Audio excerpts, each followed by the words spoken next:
Just one run.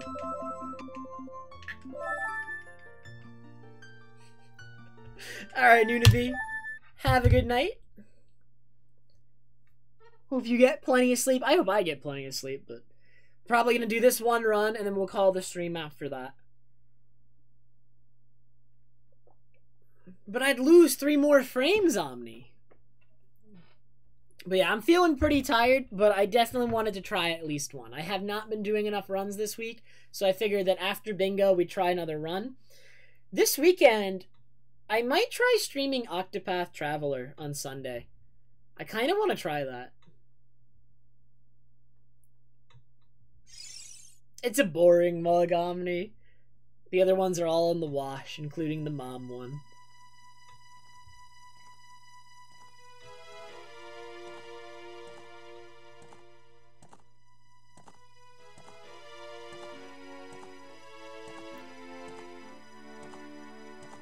I think as far as my schedule for the casual games is concerned, we're going to do Octopath, and then I'm going to do the Heart Gold Battle Frontier. Now that that's been brought up again and I've been thinking about it again, I'm going to set it up in my free time while we're doing Octopath, and then we're going to do yet another Battle Frontier.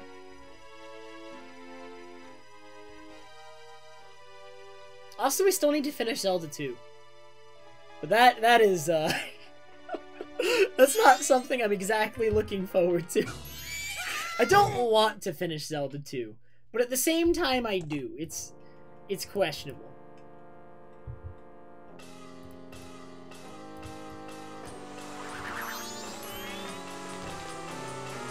On a day you can't. You really don't want to watch Zelda 2, Omni? Why? You don't enjoy my suffering?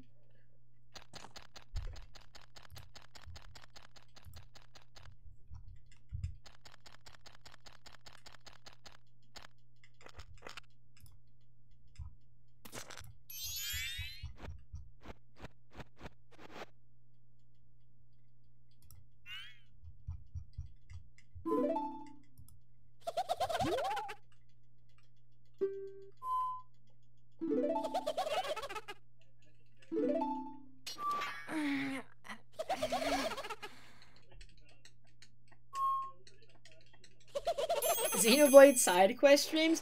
I don't know, maybe we have to bring back Torna just for more side quests. Gotta do every side quest and unlock Girls Talk for Mithra. Important. Important!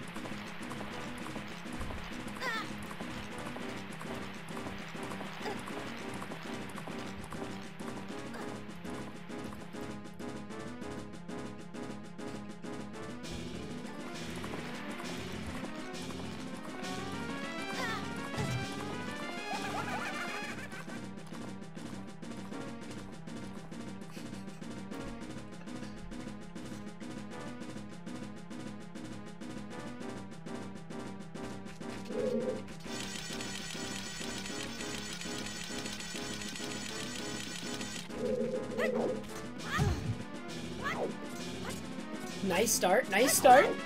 Good run so far. Great. Twitter has a night mode. I have Twitter night mode enabled.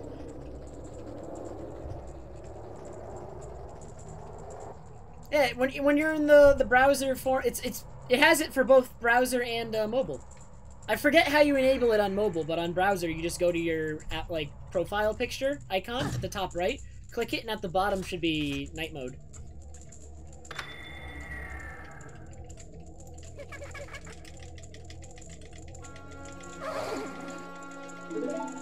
I don't know how to do it on mobile. I know it exists on mobile, though, because I have it enabled on mobile as well. I just don't remember how to enable it.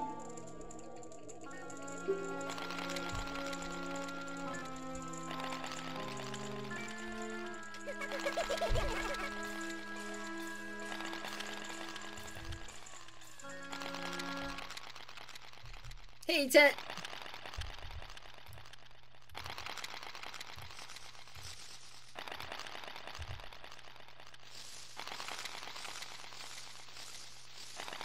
Oh man, Omni, you're safe. Was it really that bad? I haven't used normal Twitter in a long time. Eskrun! We were talking about Twitter. I had a reason to be on Twitter, Eskrun.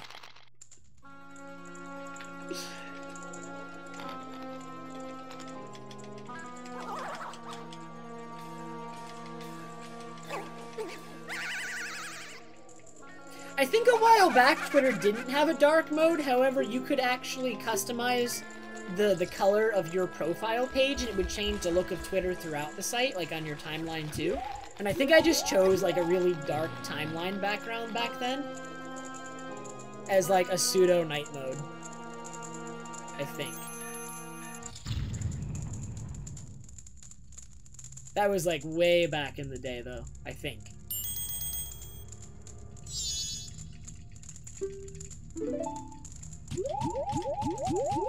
Alright, Keaton.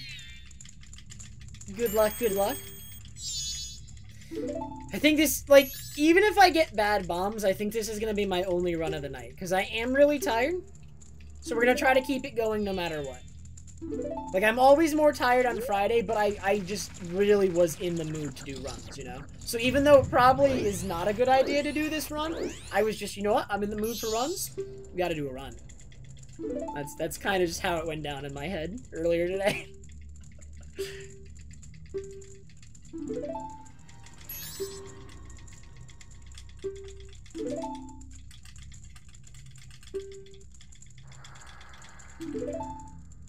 So hopefully I get good bombs.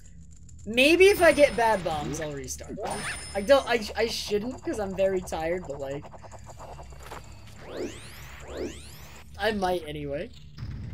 Thanks, Omni. Good luck with Splatfest.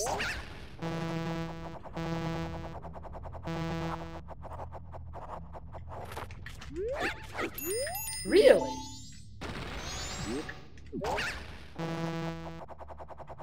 Is there actually a midnight low A race happening, Butter? Is that happening?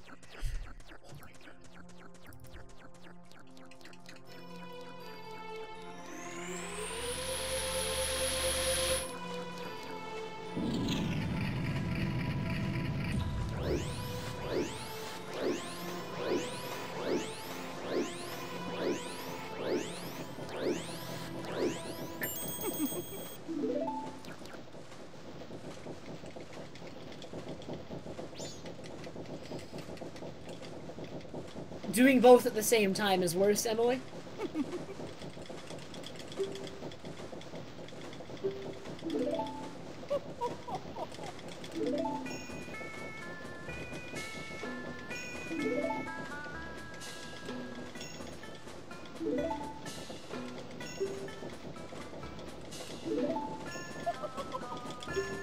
Nice, nice.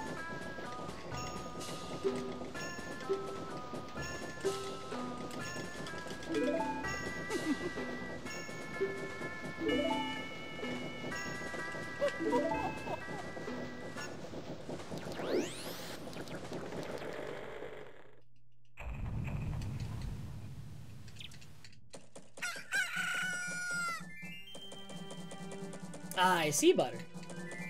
Nice, nice, nice. I know Enop's been practicing that. Honestly, I'm kind of curious how much fun he's been having with it. I've been considering giving it a go for a couple weeks now.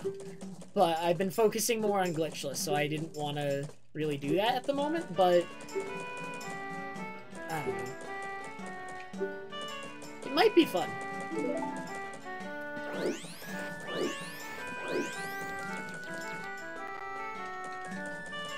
I'm honestly curious how Enop feels about 100% right now.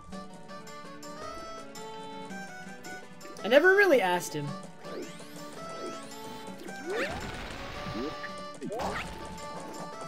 Because 100% for me, definitely really bad right now.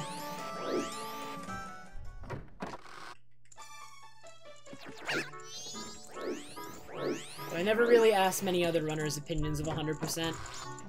I know Claire is actually relearning 100% is going to run it again, I think.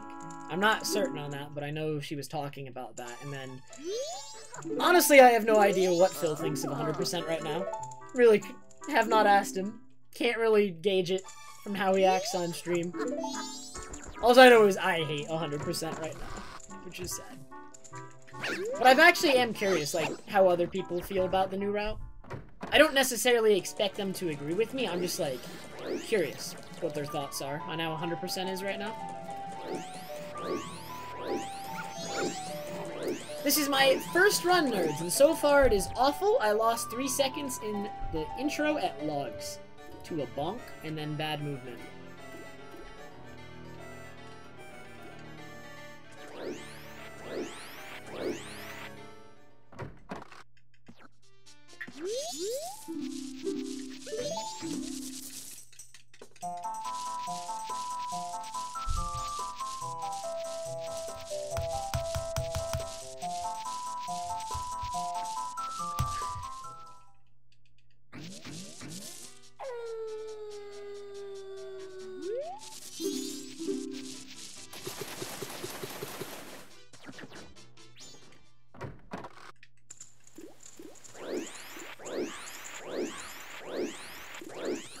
Wait, what's the Splatfest, Omni?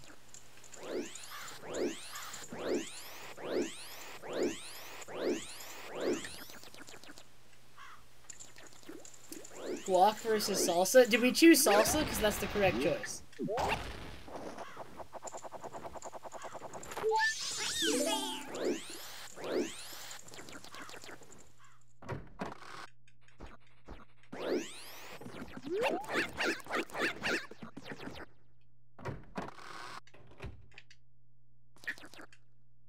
Dang it!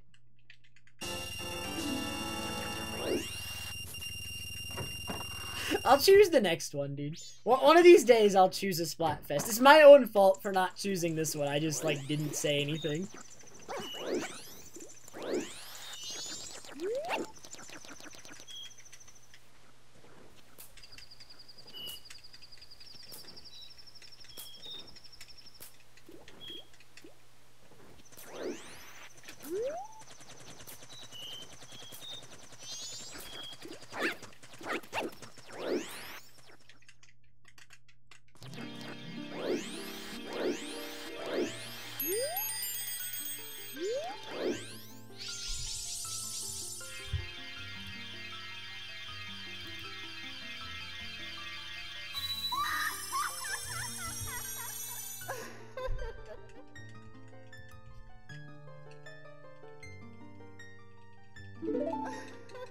Turkey or ticker?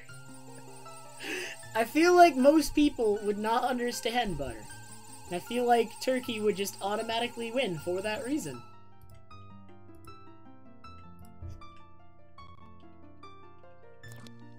Dude, I've had 3 different people yell at me to get off Twitter now. You realize you're just perpetuating my bad habit. You are encouraging me to remain on Twitter. You are doing quite the opposite of what you say, which may actually be your goal, but I don't think it is. Soda or pop, aren't those the same thing? Unless the Splatfest itself is like focused on what word you should use. In which case, neither is correct. The correct word is bad.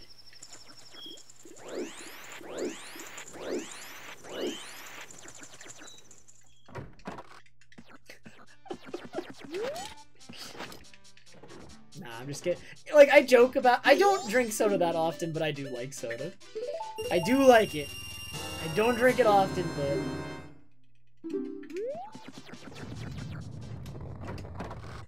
it's pretty good.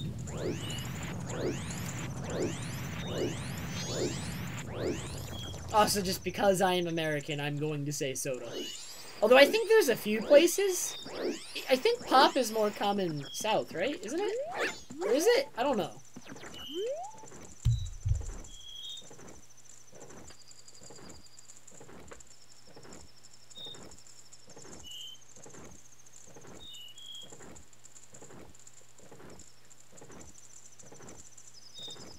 I see. Nasty, thank you very much for the host, dude. Appreciate it very much.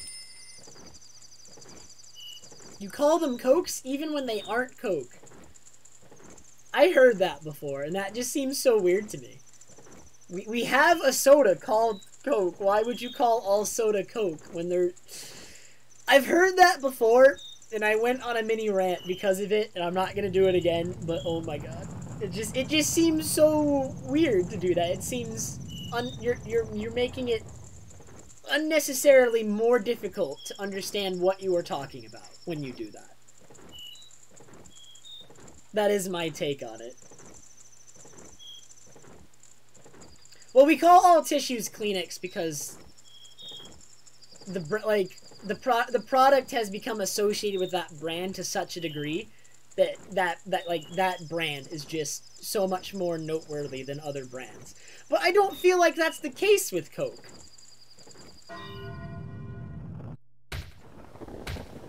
But like when something has a partial monopoly or is so popular that it becomes synonymous with the product, then people start referring to the product by the brand. But I just don't understand that with soda. I don't see Coke as doing that for soda. It doesn't make sense to me.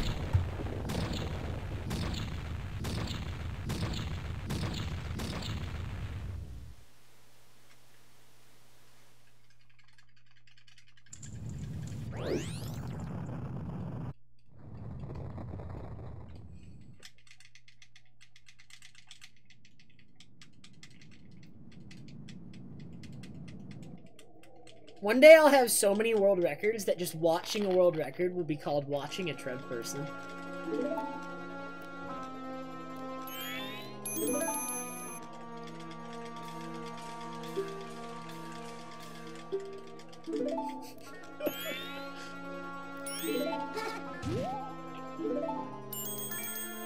Yep, Q-tips, Kleenex.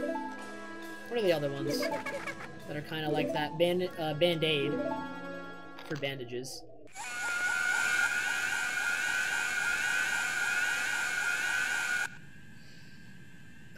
I disagree, Crow. I'm gonna have to respectfully disagree with you and leave it there.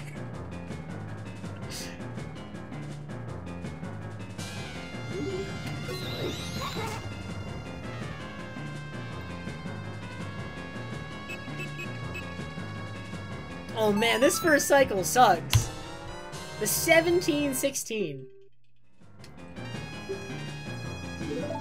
If my first cycle is gonna be that bad, I might as well go all the way.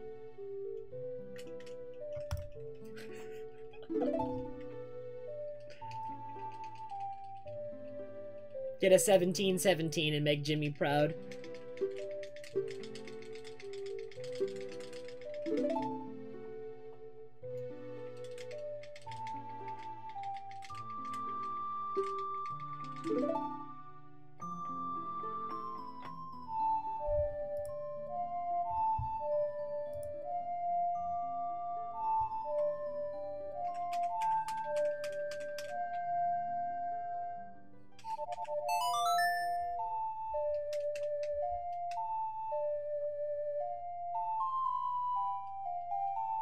Fix my keyboard?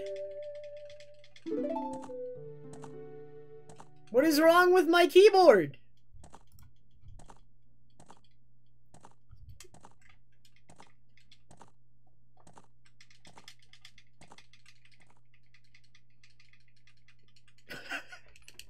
Wait, how did you know it was still Christmas colors?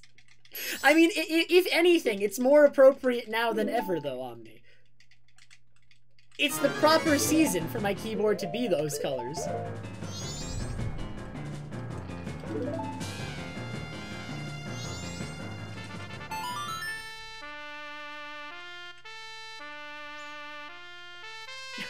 Well, why did it come up just now, Omni? Out of nowhere, you're like, fix your keyboard. Alright, what color should my keyboard be? What colors should we make the keys? Should we make it just like a constantly pulsing rainbow? We could make my keyboard just like a constantly pulsing rainbow. And it'd be really obnoxious. It'd be so obnoxious.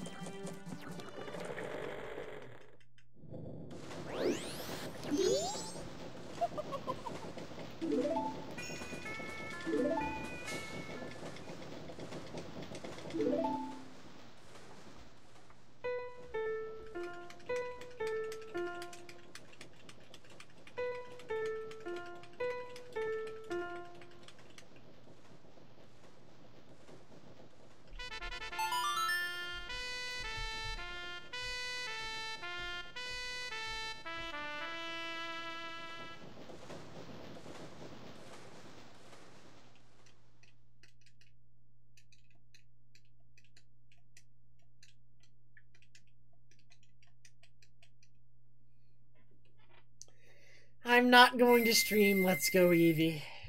It's not gonna happen. I don't even think I'm gonna get the game, TMZ.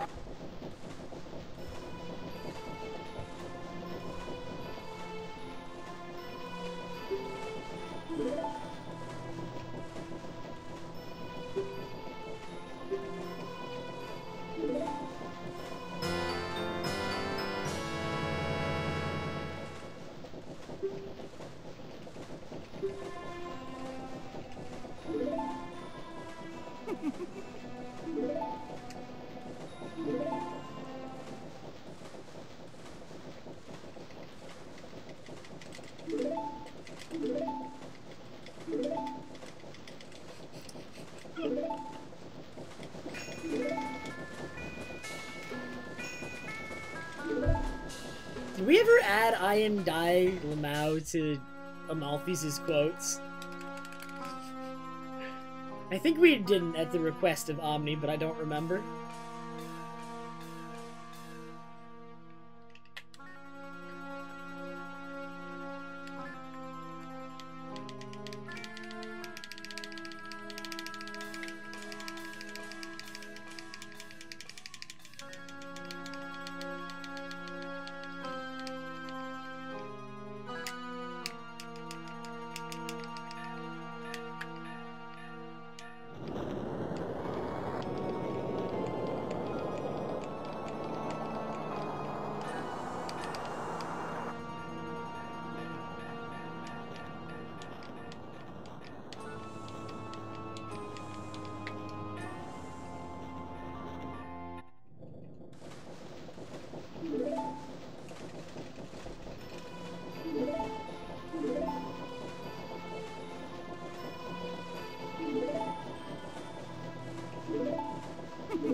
Alright, we gotta get outside, like, out of the randomizer mentality now. We need to make sure we're in a glitchless mentality. I'm sure as soon as I leave Clocktown, I'll be in the proper mentality. It's just, I had the sudden urge to, like, go off to the left and go get the 100 rupee chest.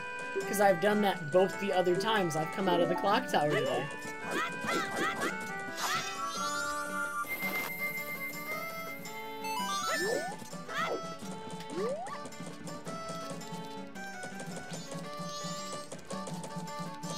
Nice.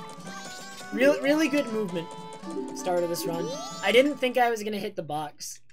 And then by the time I did, I decided it was better to just hold it for a second, because I thought I would slide right around. And then I didn't. Alright, just give me first try bombs and everything will be fine.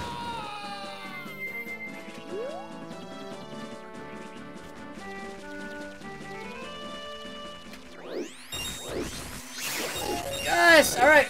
This is the run! It's the only run of tonight, so hopefully it goes somewhere.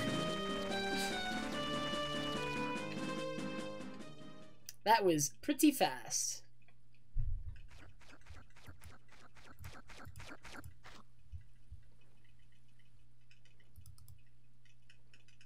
Singo bingo.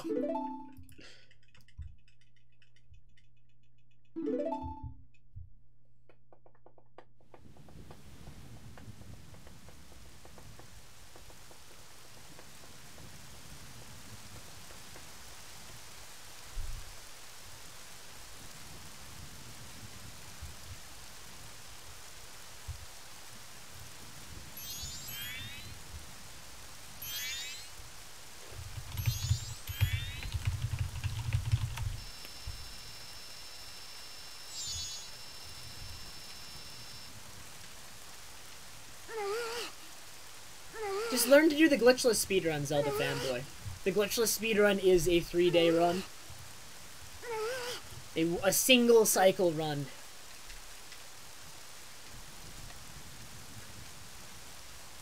It's the perfect way to do it.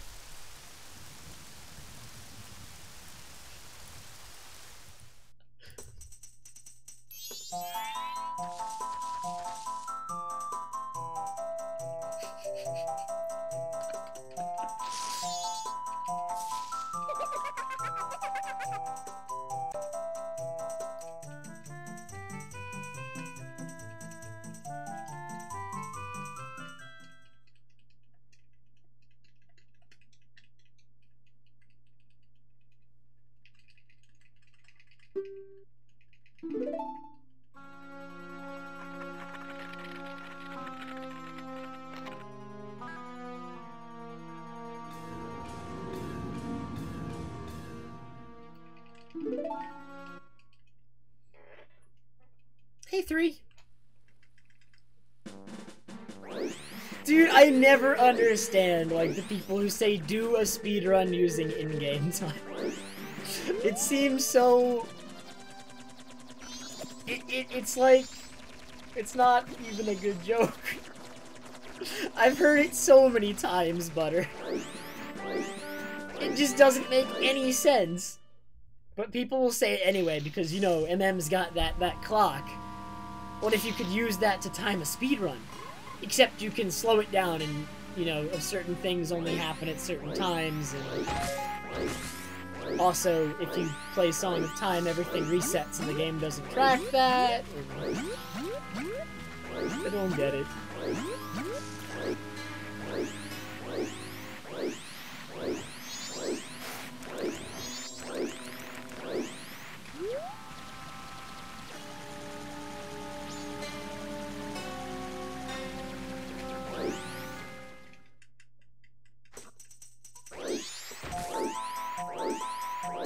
Oh man, Zelda fanboy.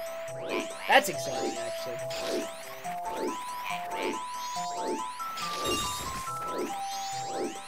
The 3 heart challenge, though? You should beat the whole game without taking damage.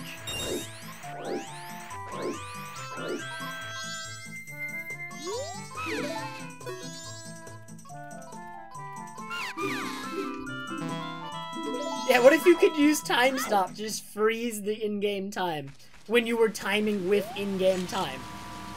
Alright, I guess the best thing to do is to just use time stop constantly. It makes the run really, really slow, but in-game time is constantly frozen, so I guess it counts. Wouldn't that be great?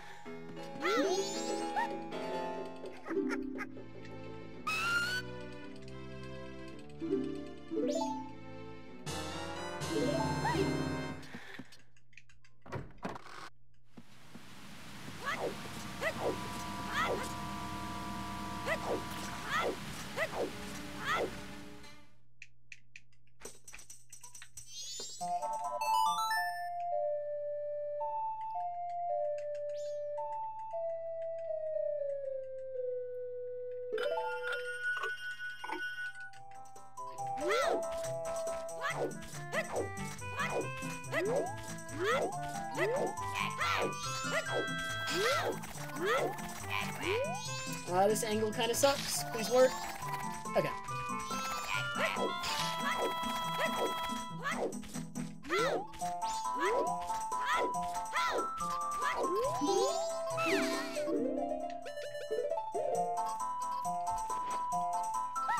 Can I defeat Wart without taking damage? I can, TMZ. I've done it before. But it's not easy. It's really tricky.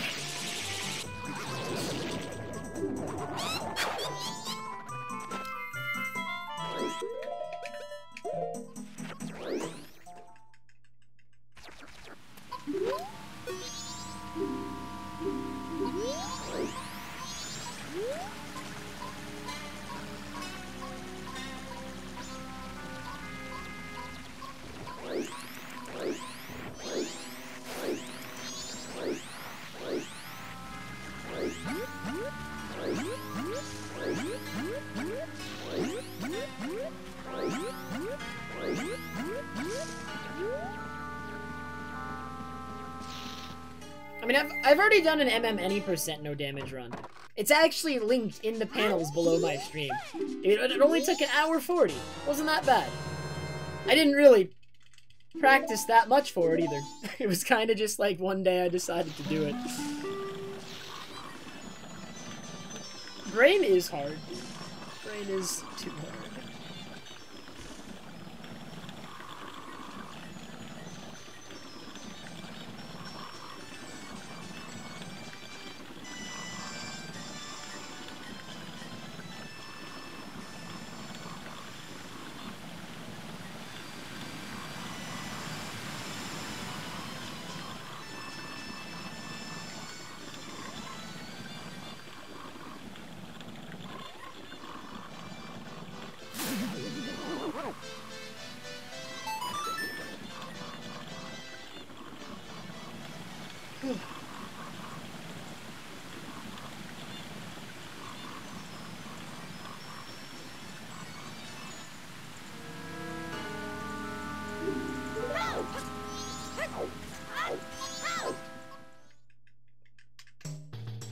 only the highest quality gameplay on TrevPerson's stream. Are you kidding? Only the highest.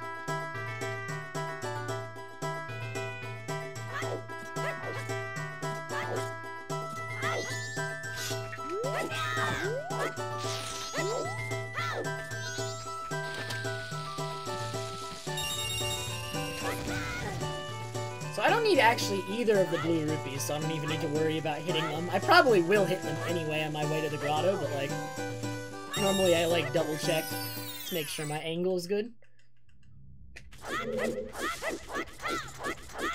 I don't think that it's very realistic, or I don't even think it would be fun to try and do Monster Hunter without taking damage. You'd have to take so many fights so slow, TMZ. It doesn't even sound like a lot of fun. To do the whole game that way. To do like a fight, like a tough fight that way, seems like it'd be kind of cool, but like... to do the whole game that way actually just seems more annoying than anything. It doesn't seem really enjoyable.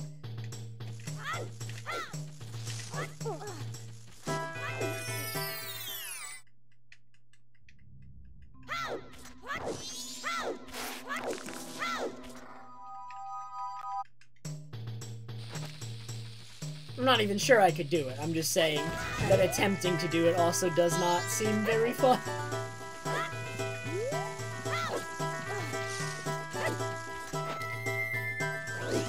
Oh no. That spin's bad. I can still make the cycle though. I just need to be quick. I need to make sure I enter the flower quickly and leave. And I should still make the cycle.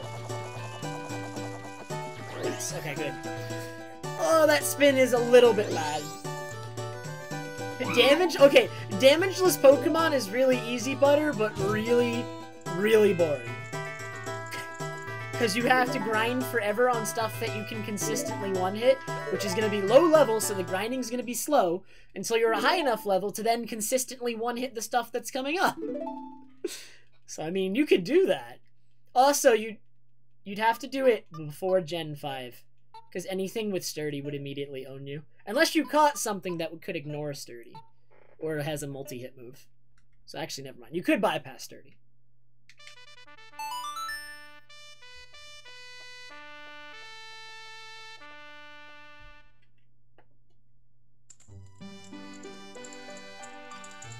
So you'd need a multi-hit move or an ability to bypass Sturdy. You'd need a priority move. Oh, that's not fun at all. Like, it's totally doable within the mechanics of the game, it's just no fun.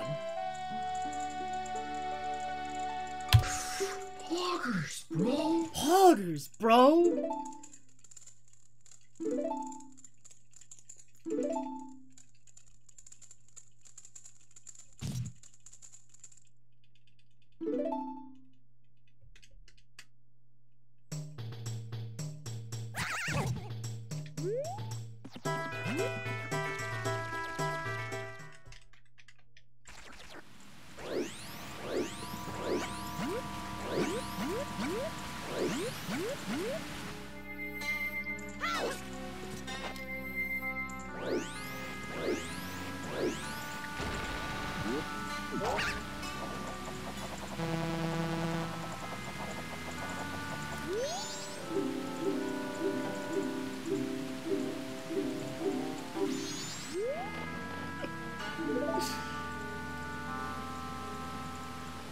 Until you run into something with Toxic, TMZ, or a Tyranitar, or just anything with Sandstorm, or Hail, or an Abomasnow, or a Snover.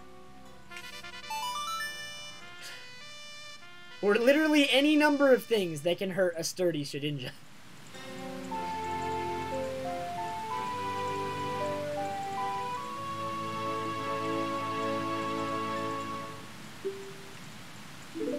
Goggles and paralyze yourself. Sick, dude.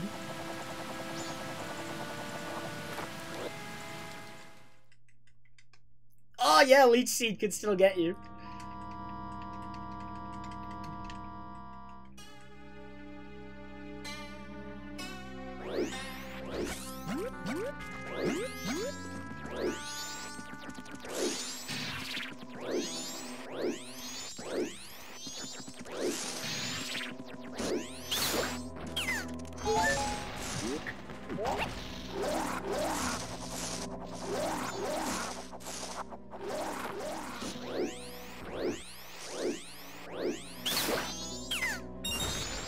Nice, no Deku Nuts.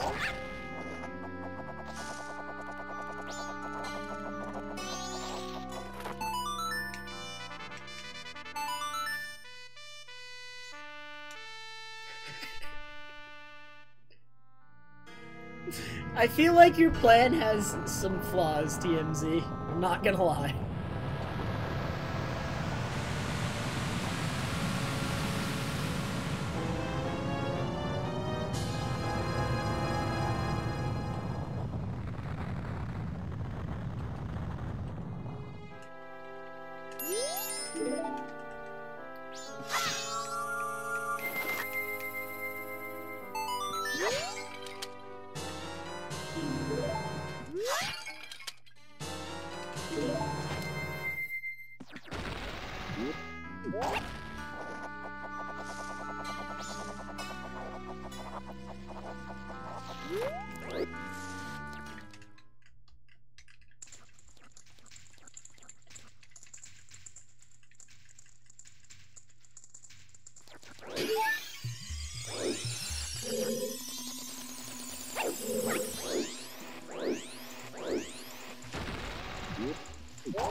You know, in retrospect, I think this run was a bad idea. Because I'm very tired right now. But you know what? We're in it. So, we're doing it. Doesn't matter.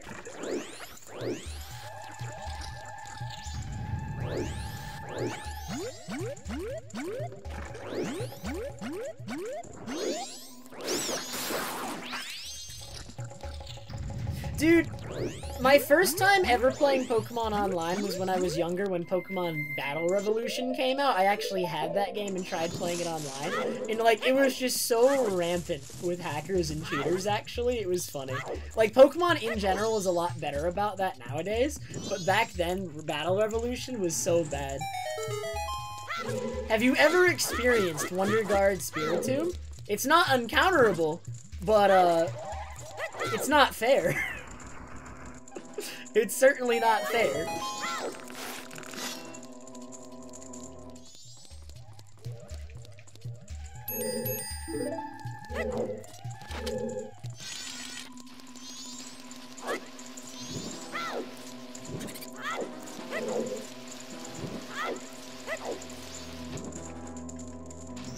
What's Wonder Eye?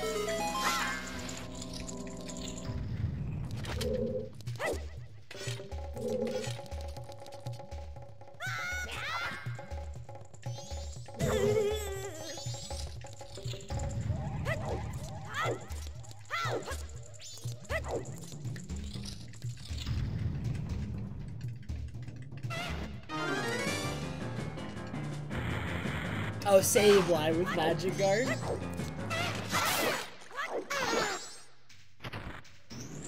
Pretty good, dude.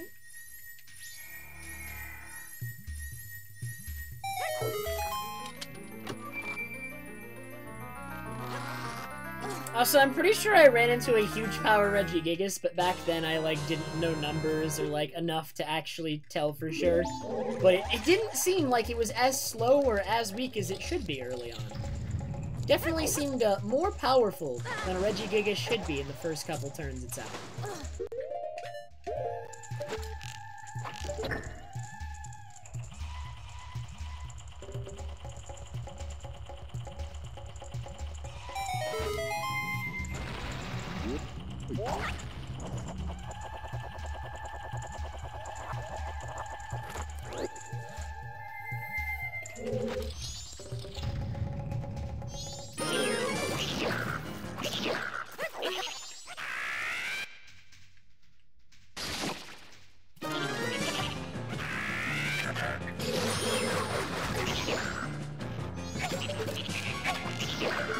Ooh, nice shot, nice shot.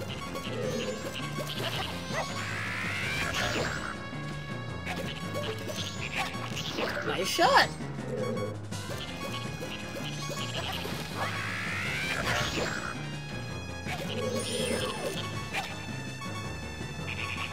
really good fight. Really nice fight. I think I'm slightly off-center from the door, though. Yeah, slightly. That's what keeps it from being perfect. If I'd ended the fight right in front of the door, that would have been perfect. As it stands, though, still very good.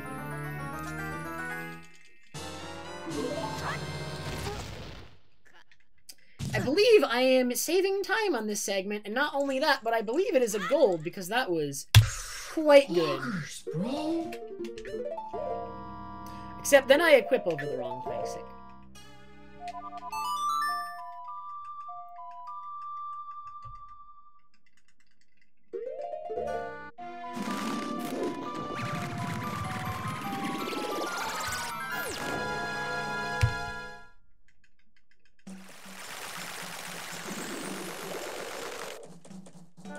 Oh man.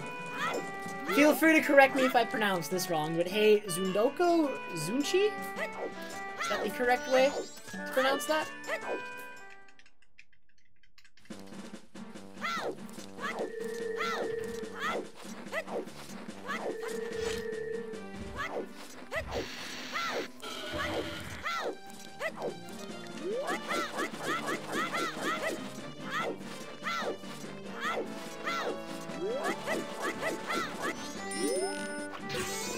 I'd imagine it does, Nice, but couldn't tell you for sure. It seems like it would fit under what Magic Guard blocks, though.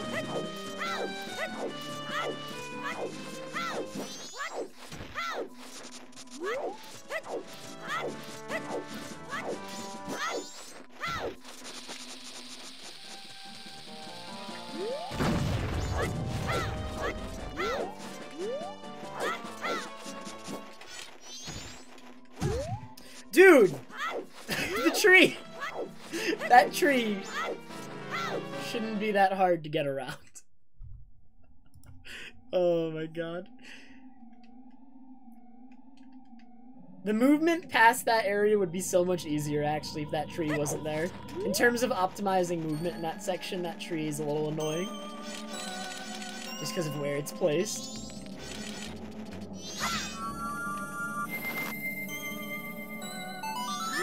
I'm trying, Omni. I got this. Maybe.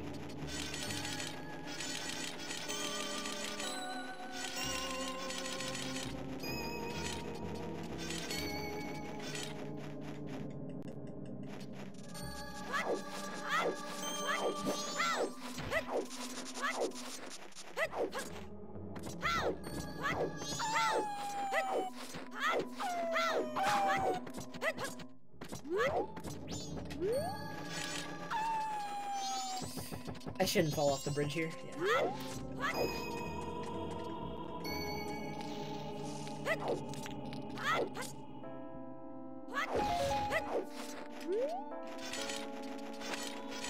Hey, Fox. How are you? There are a couple of gold splits firing. A couple. It is still the early game. It still is very much the early game.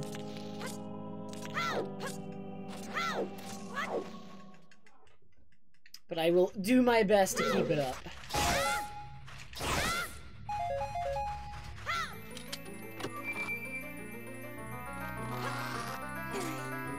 Nice, nice, Fox. You excited? I know, didn't one of the commentators say, the one that I don't know as well, so the one that's not Aaron. I feel bad for forgetting his name, but I also don't know him as well. He said he's not able to do it anymore, right?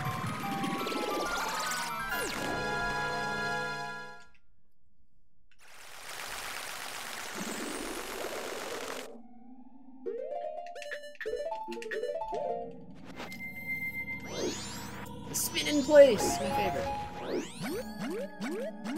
Yes, Fox.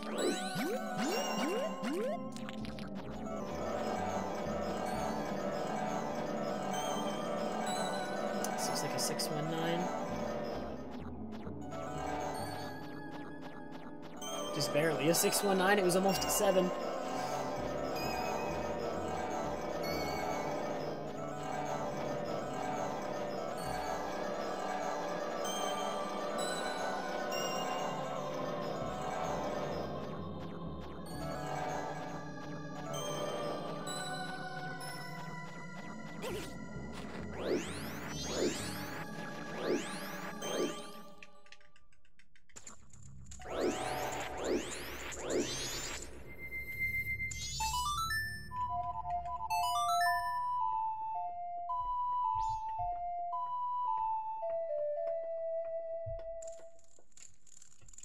Hello, Omni. You got a communication error. Nice. My favorite. I'm glad you're only here when you get a communication error. I see how it is. Imagine playing Splatoon instead of watching my stream 24/7. Ridiculous, I'm offended. You're able to talk to him, Forks. I forget what he says, but you can talk to him if you free him. Alright, lady, have a good night. Get some sleep. I need you guys. Oh my god. 2 hours left. I can do it. Less if the run dies, but we don't want the run to die, so we're gonna say 2 hours left.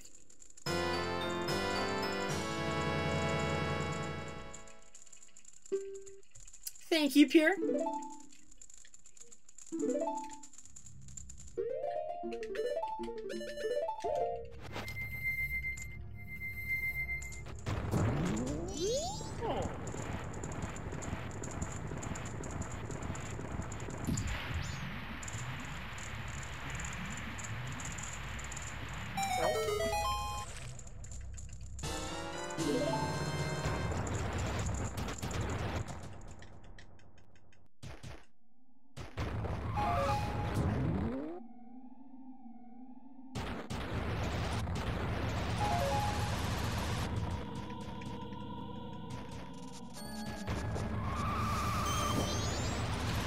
Still fairly early though, Pure, but the start has been rather good, actually. The start is by no means bad, actually. Believe it or not. The glitchless... I don't know how you would warp to the moon in a way that could be considered glitchless. TMZ. Other than the moon warp that you can get to by getting the 4 boss remains and going to the on top of the clock tower, there is a known moon warp that works by doing that. But other than that one, that's the only one I could think of that would be considered glitchless. Hey, Crust.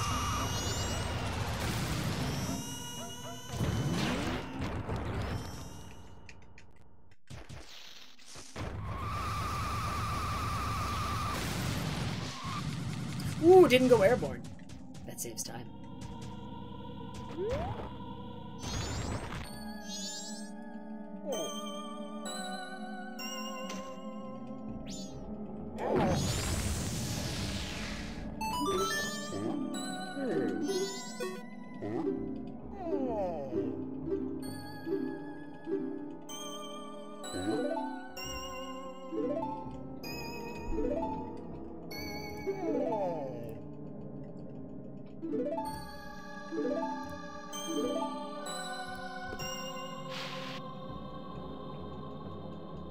Oh my god, I'm yawning, dude! It's not even midnight, man.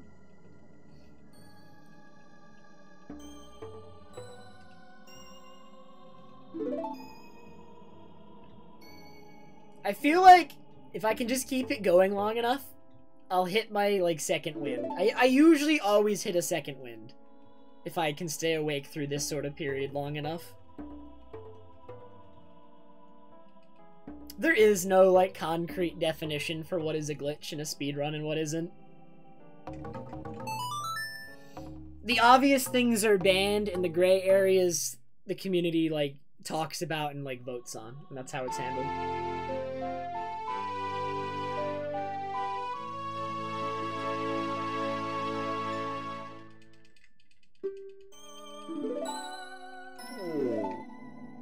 I mean, if you live further south, you're probably not gonna see snow. Isn't that how that would work? I don't think it's bad if you've never seen snow IRL, but, like, you should make an effort to do so, because snow is very pretty. Honestly, I think if you've never seen snow before, at least once in your life, you have to. It's required.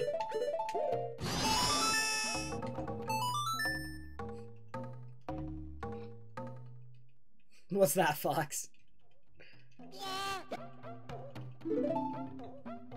How can we ban PCS? We can either A, ban the Japanese version, or B, ban holding R and pressing B. You can ban a normal, like, technique within the game. A normal attack. Hey, Kuroshi, thank you very much.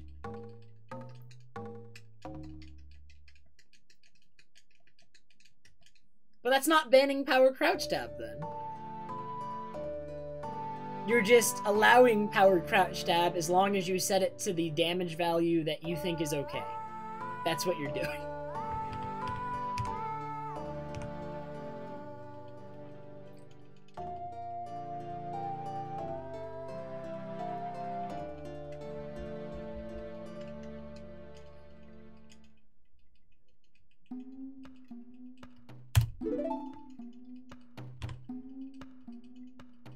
My PB has such a good split there. I never match it. I can't.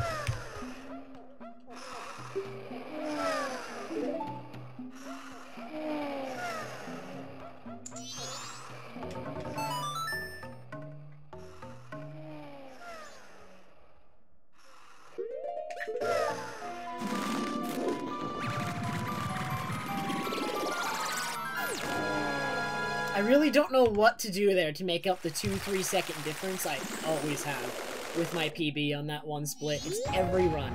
I have a 2 to 3 second difference between my PB and the run. I can never seem to get rid of it. Dude. Nice.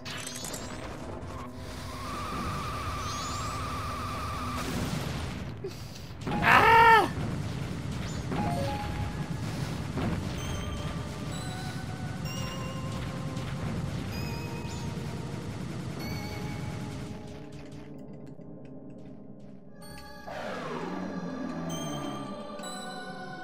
It sounds very difficult, TMZ.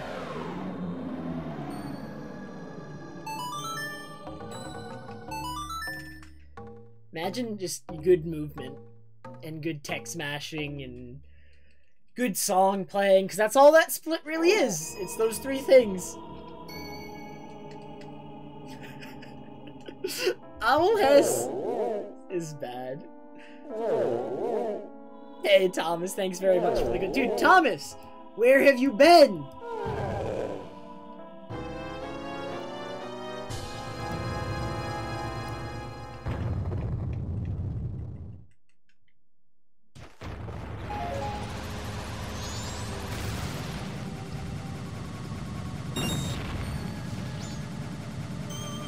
I'm glad you're alive. I just don't see you much on Twitches anymore. I see you once in a while, but you never stream, and you only show up rarely. Oh my, okay. Everything's okay.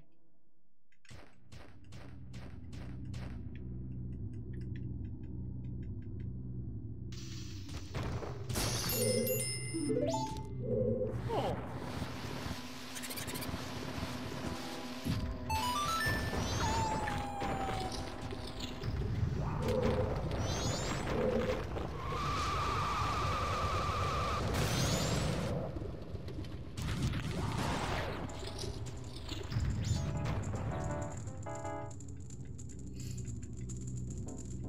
Well, I'm glad to hear that, Thomas. I'm just messing around with you anyway. I know if you have things going on outside of Twitch, of course you have to deal with those things. I'm just giving you a hard time because I don't see you as much anymore. That's just not okay. Oh. I know, Thomas, I know. 2 months feels so very far away sometimes, though. So, like, it's weird, because sometimes 2 months will feel like, wow, that's so close, I can't wait. And then, wait a minute. And then sometimes it'll feel like it's, like, really far away.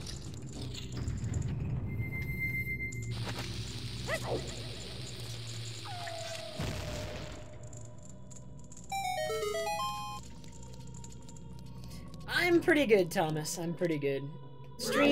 I've been streaming more recently, not as much as I want to be, though. I've started streaming a little bit more than I used to. And also, I am applying to schools, and I'm hoping that goes well. I'm gonna be finally finishing my degree, hopefully.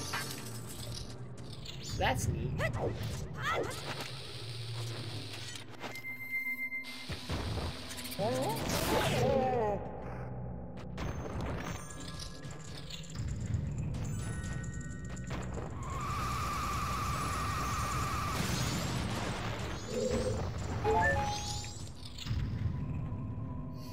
I honestly might just get like a general studies degree to have a degree, because I really don't know what I want to do. Either that, or I'm gonna, if I don't get a general studies degree, I'd get something in business. Because, in general, I think that's a strong suit of mine that I don't completely dislike.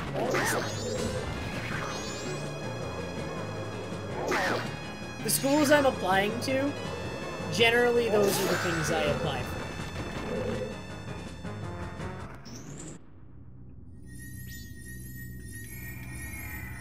Dude, people will always stream this game. Alright, losing a few seconds on the split because I lost my spikes on the way to the temple. Which was a little bit obnoxious, but it happens. Turn around, dude.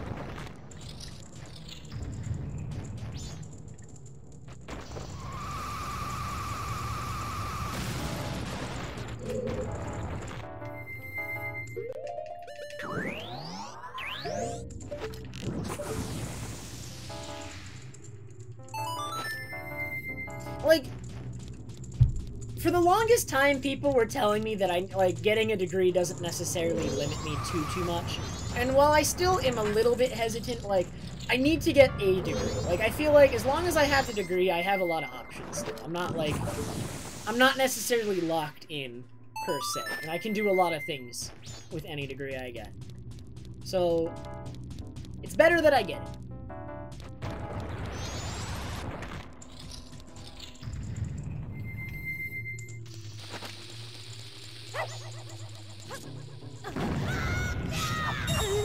Even if it's not necessarily what I end up doing, having the degree just gives me a lot more options. So I'm going to try to do that, and we'll take advantage of that. See where it goes.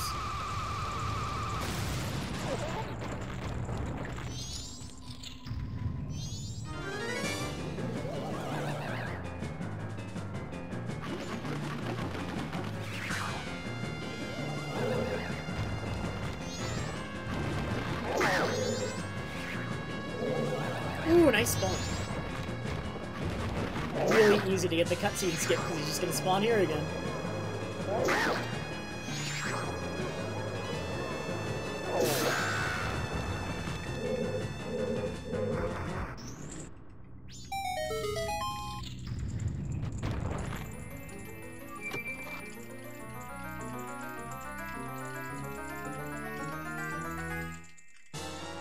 Hey, Fabexo. Thank you very much for the good luck.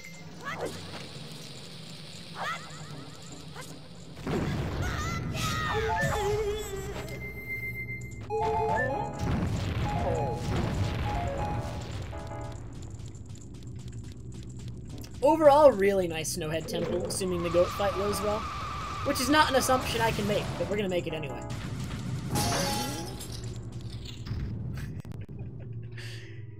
Because knowing my goat fight, something is going to go horribly wrong, and I'm going to get stalactited and miss some shots, and take forever to line it up, and you know, the norm. The norm.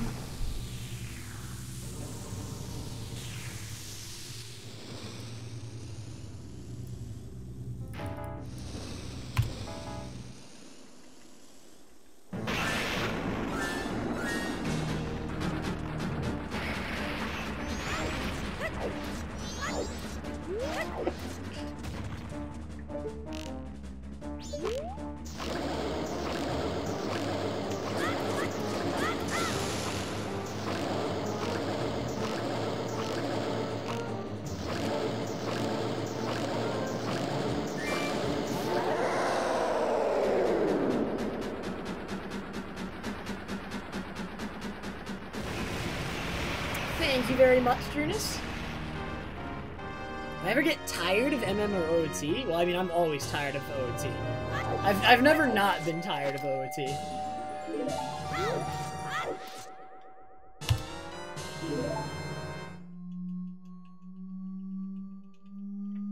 But MM, sometimes I'll get tired of, like, running a particular category, but that's why there are many categories. All of which are quite fun.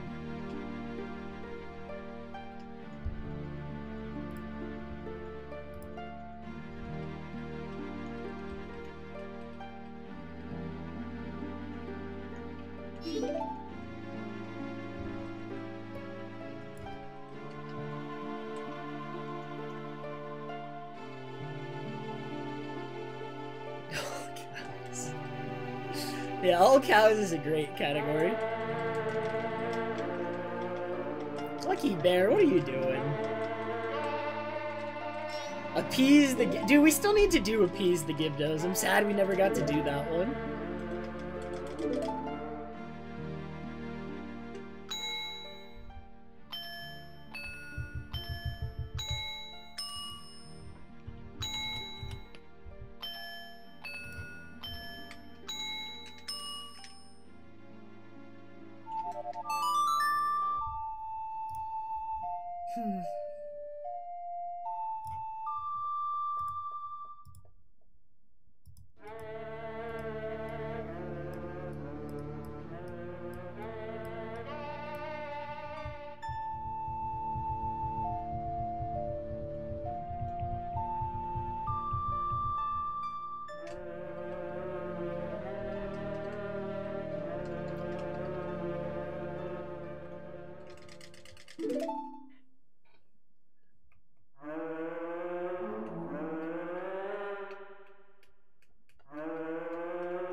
The donation goal for Appease the Gibdos? Dude, $0. I'll do it regardless.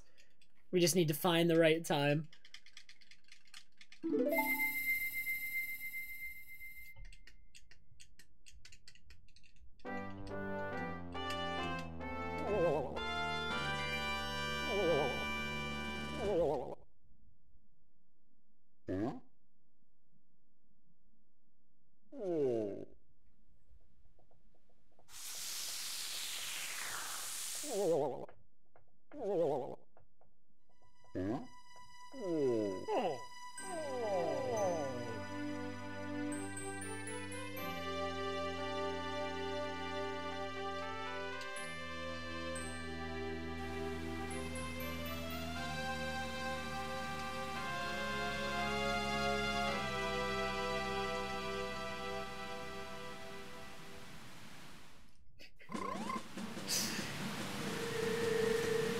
Oh man, Green, you waited right until I had to play again to type that.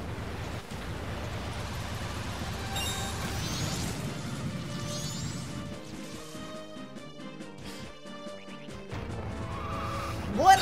Omni, I'm playing the game! I couldn't time it up!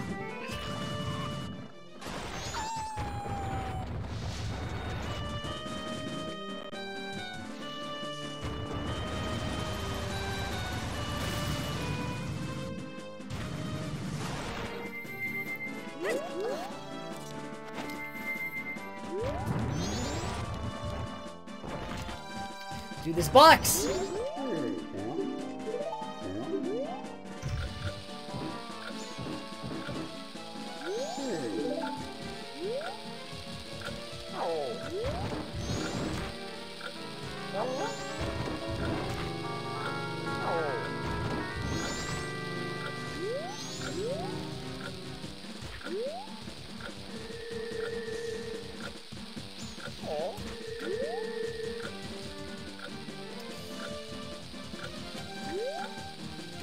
This movement with the keg is really slow.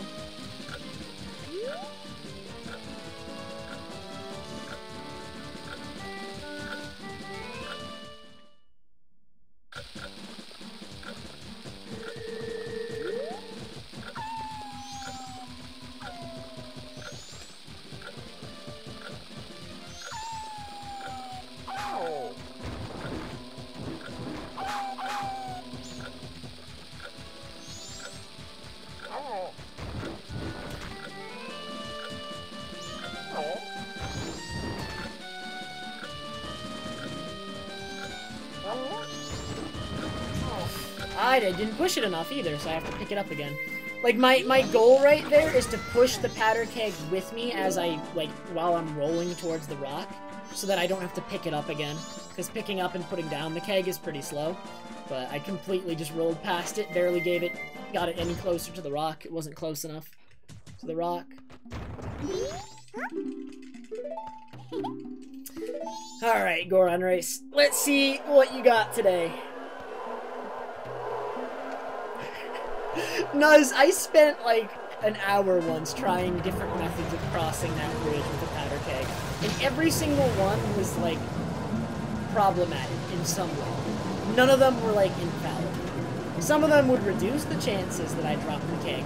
But we need like a 99% chance that I do not drop the keg.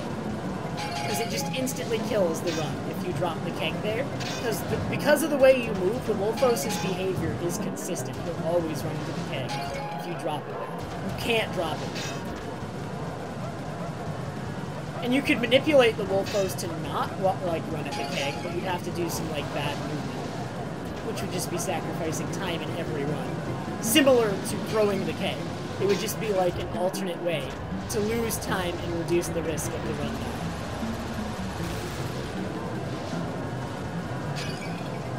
I need this magic. Okay, this guy's gonna stay on the outside. So I can just pass him. I think one will try to pass me here, but it's not guaranteed with this pattern. Man, Crusader and Nuz carrying the Trev rolls. Proud of you two.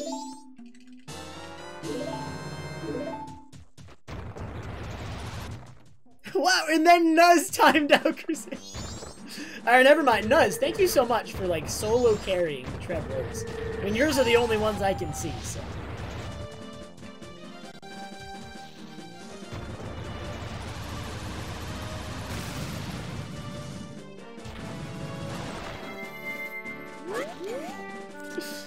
Nice, Omni.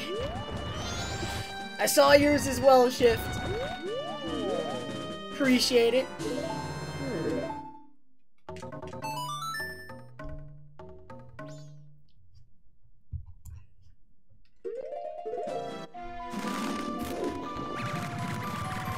Gold dust is not required in any percent. I could complete this run without it. However, it is faster because of the bottle. You need to get the powder keg anyway, so doing the whole trip with the powder keg to the rock that unblocks the race is required. You absolutely do need to do that. So actually the only time you lose is from doing the race, right? And it is worth it just for the bottle. And then also the gold dust I can sell for money, but that's a little bit less important. There's other ways to get the money you need, but like, it does help. It's worth considering.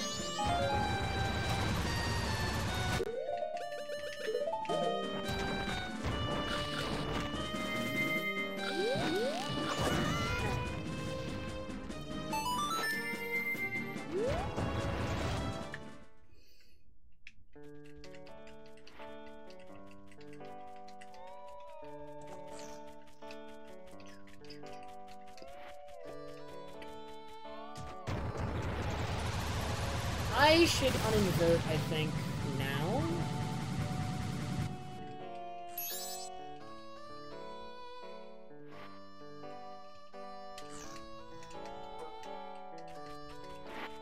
I think I'll do it after opponent archery.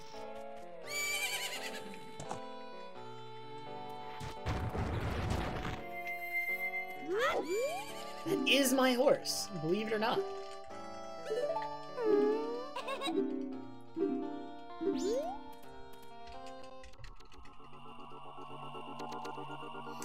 Yeah, this run's not bad so far. It is quite fine, in fact.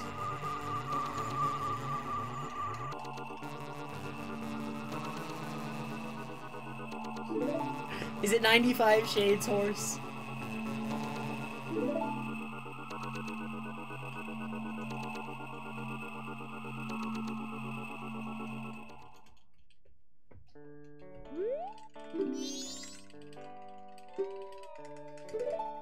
Well, I'm afraid I'm gonna be using 95 Shades Horse for this run. I do need it.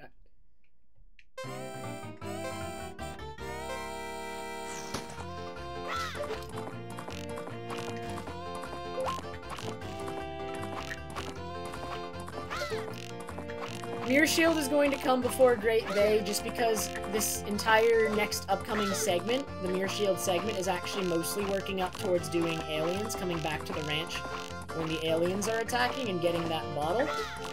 And I just need to buy time until then. So setting up all the temples is what is done to buy time until then.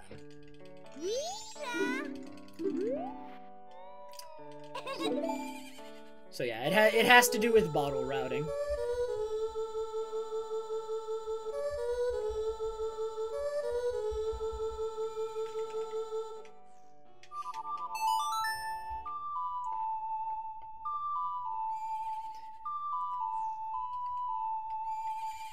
Aliens rewards a bottle with milk inside of it, which is good for 2 reasons. Not only is it our 3rd bottle, which means that we only have to do 1 trip to Pinnacle Rock, but also because it contains milk, one of the Gibdos inside of the well actually requires that you give it milk. So that saves time in that you don't need to go acquire milk somewhere else.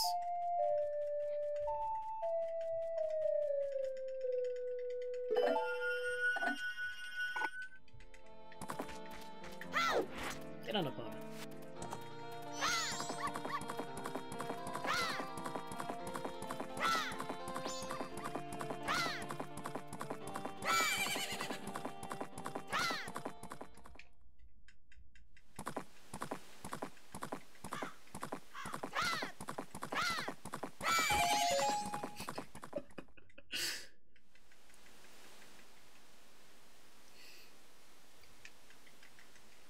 I love me too, Fabaruxi. Thank you.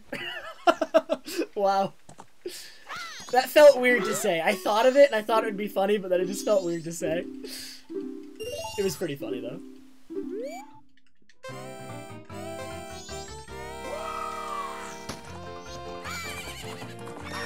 Thank you, Fabaruxi.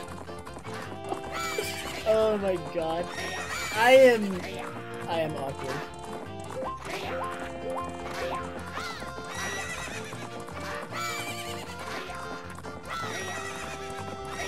Good, Omni, that was the intent. I'm glad you were confused. I was supposed to get 2 carrots there!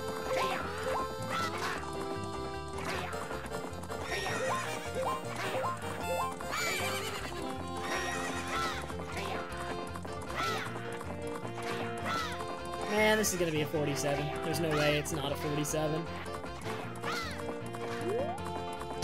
Yeah. Gross!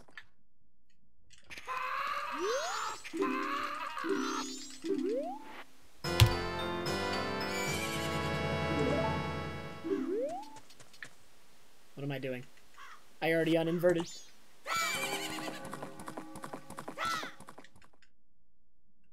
Best time I've gotten on that race is a 46.6 something.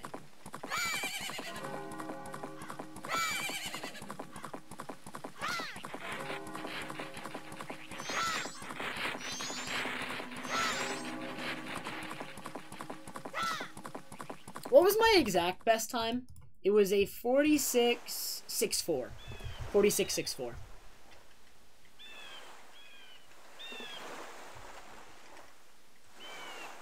I have Tampa's document open that has all the times.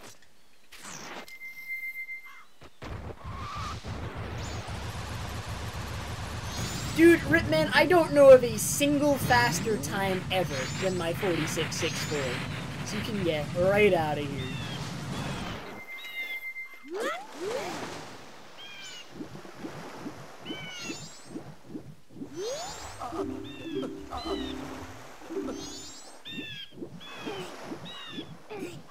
I don't know if it's world record because we don't document that race, but I don't know of a faster time, so it might be.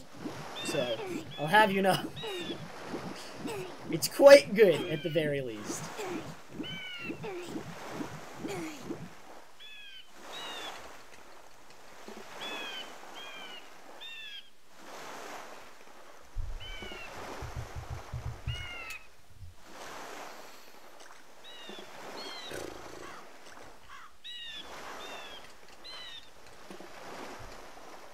I don't know what... The game doesn't let me nuzz.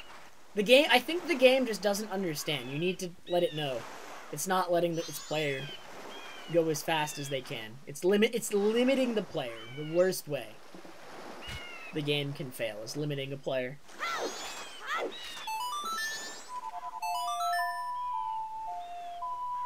The weirdest glitch I've ever run into?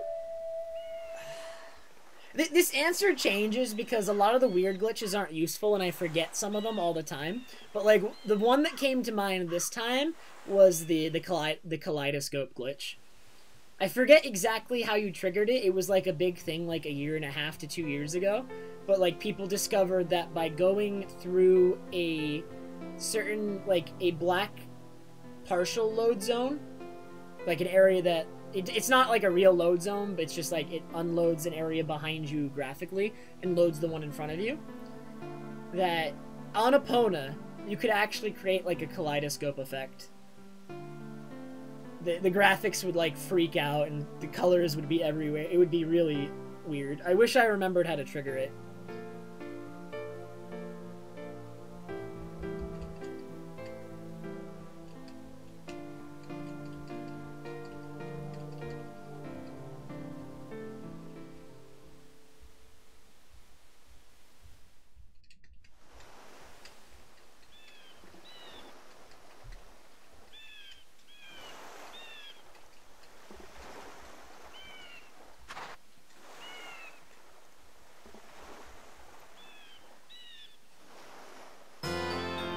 I forget, Sample's Twitter used to be him doing something with that glitch, like his Twitter banner. It wasn't the exact kaleidoscope effect, it was him getting, like, a weird distortion in, like, a camera angle thing, messing around with that glitch.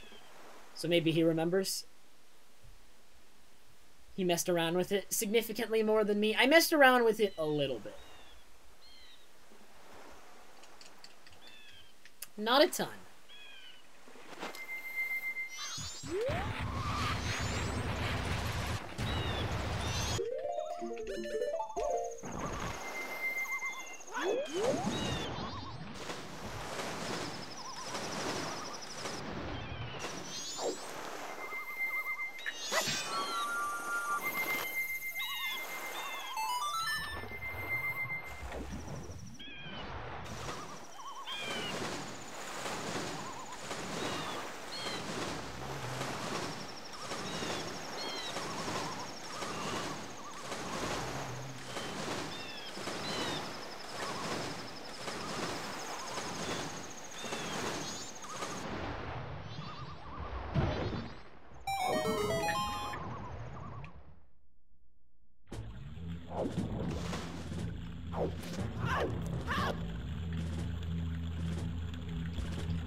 So while we wait on the aliens portion of the run, which aliens win at 3:49 on the in-game clock, and I want to get there as close as to before they win as possible. And the reason for that is I just will spend less time waiting. Like at the ranch if I arrive there later. So while we're waiting on aliens to occur, and before we go and stop them, I'm going to be setting up both, we're going to get hookshot, we're going to get 1 egg, we're also going to start working on what we need to do to access a Kana. And that's all in the upcoming segment before aliens.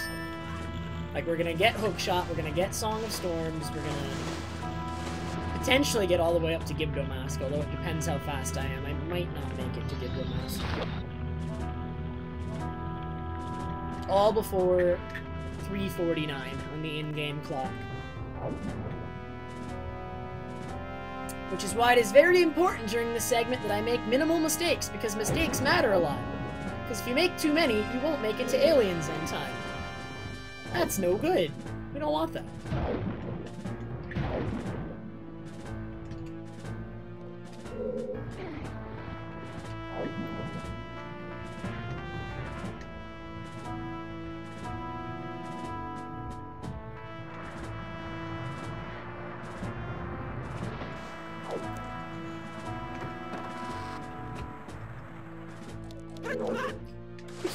Oh, I don't invert nose.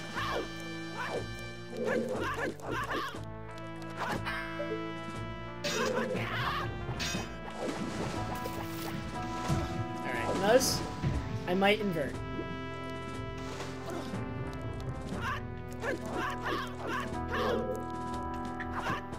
Can these...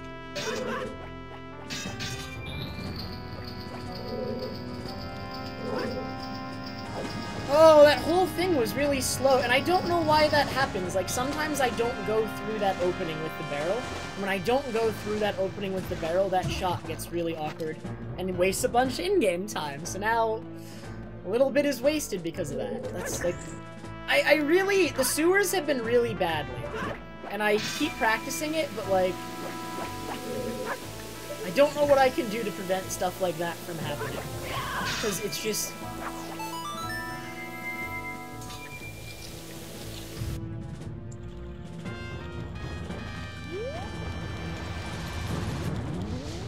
Alright, well that's a mistake. My in-game time is still manageable though, we just can't make any more. No more mistakes.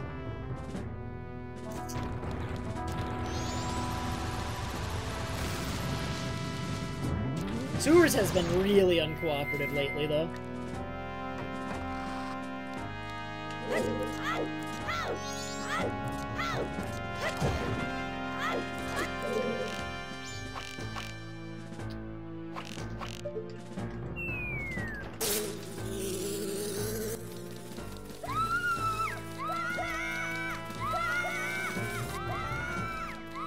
That's pretty rude, Flip.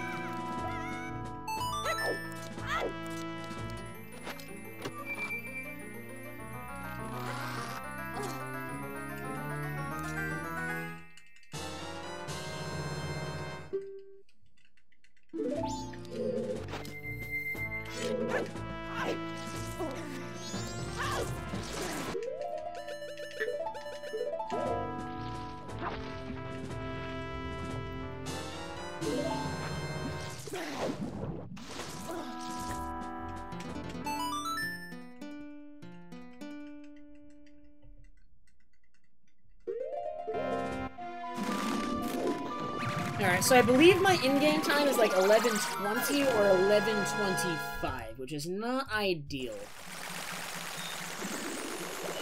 Danny B, thank you so much for the host, dude. Oh, man.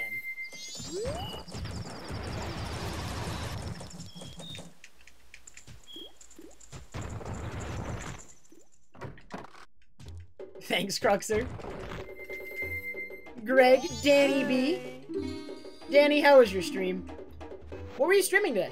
I'm afraid I've been quite removed from OT runners in general lately. I've not been keeping up with actually just a lot of streamers on Twitch lately.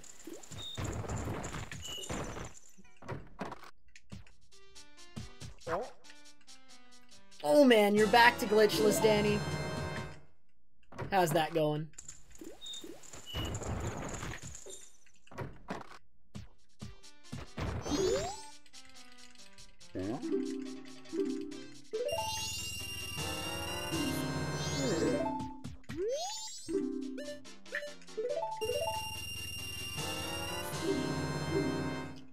You guys are here for an interesting segment because it's a run killing segment and I made a mistake that might just be run killing.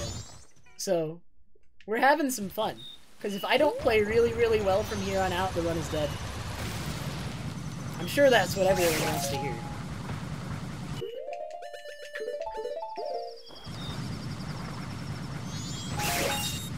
Because my in-game time is a little bit later than it should be here. Because of a small mistake. It is recoverable, but if I make another mistake, it's not recoverable anymore.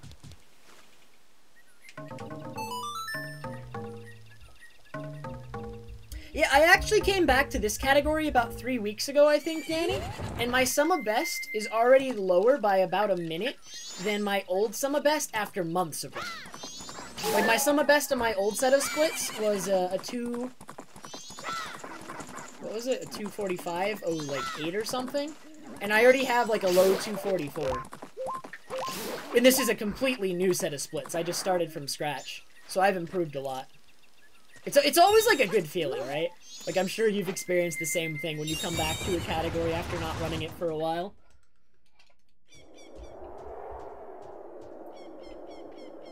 Thank you, Visualizer.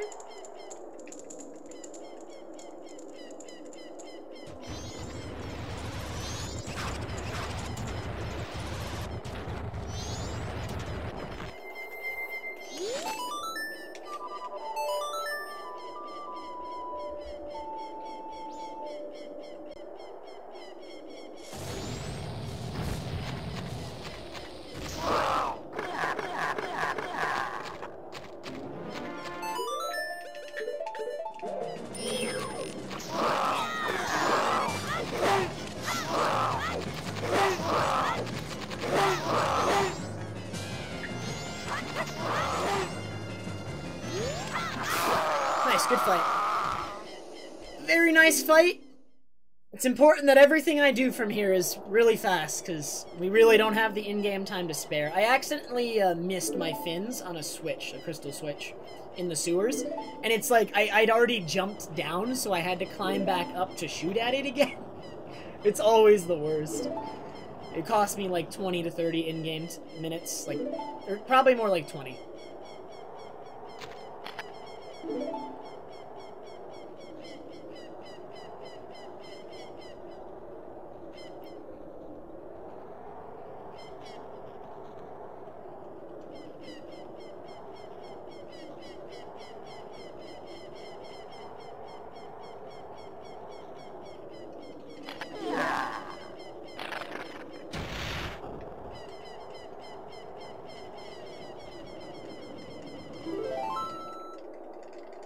I've ever broken them, Danny, actually. They're always something that's there, and I've never actually like stopped to break them. Most of the time I just ignore them, actually. Don't even take notice of them. Knowing this game, though, it's very likely that there's nothing of interest in them, which is unfortunate, but oftentimes that happens with something like that. Maybe it might have some, like, rupees or something. But if I had to guess... Hey, Ionator!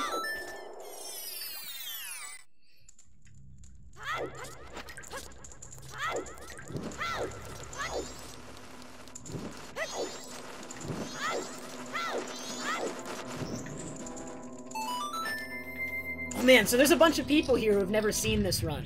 Alright, this Iron Knuckle here, if he hits me, does 4 hearts.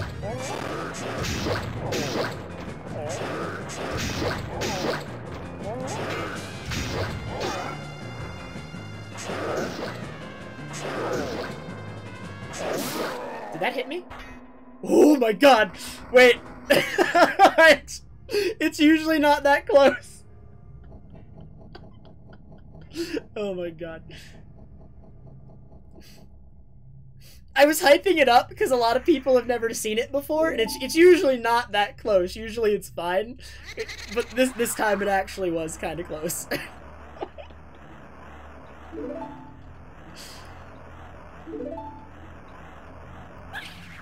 I have double KO'd before. Like, on my last hit, I'll kill him, but he'll also hit me. And so I'll watch the cutscene of him dying, and then I'll die right after. Those are the best.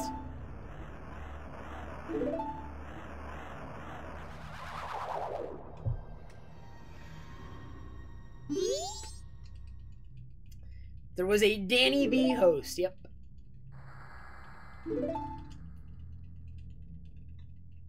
Okay, so there is one last tricky thing in this segment. As long as I get it quickly, there's no problem with the in-game time, despite my earlier mistake.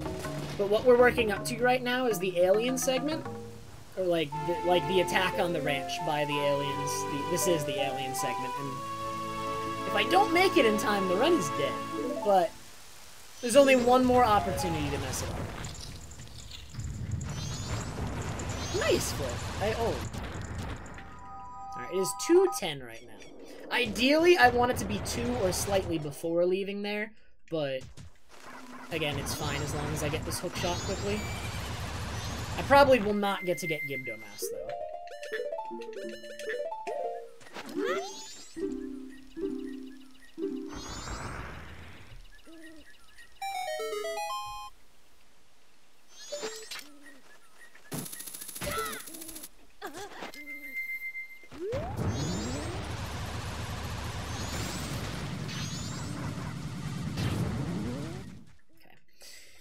Last potentially failable thing is a semi-precise hookshot. Not super precise, but failable.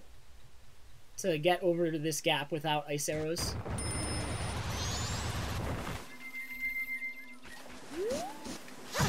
Oh, that pushed me too far left. Okay, this'll work. The attack pushed me a little bit to the left, but my correction actually made it fine. That was pretty fast. Nice. And I need more points. That should put me up to 20.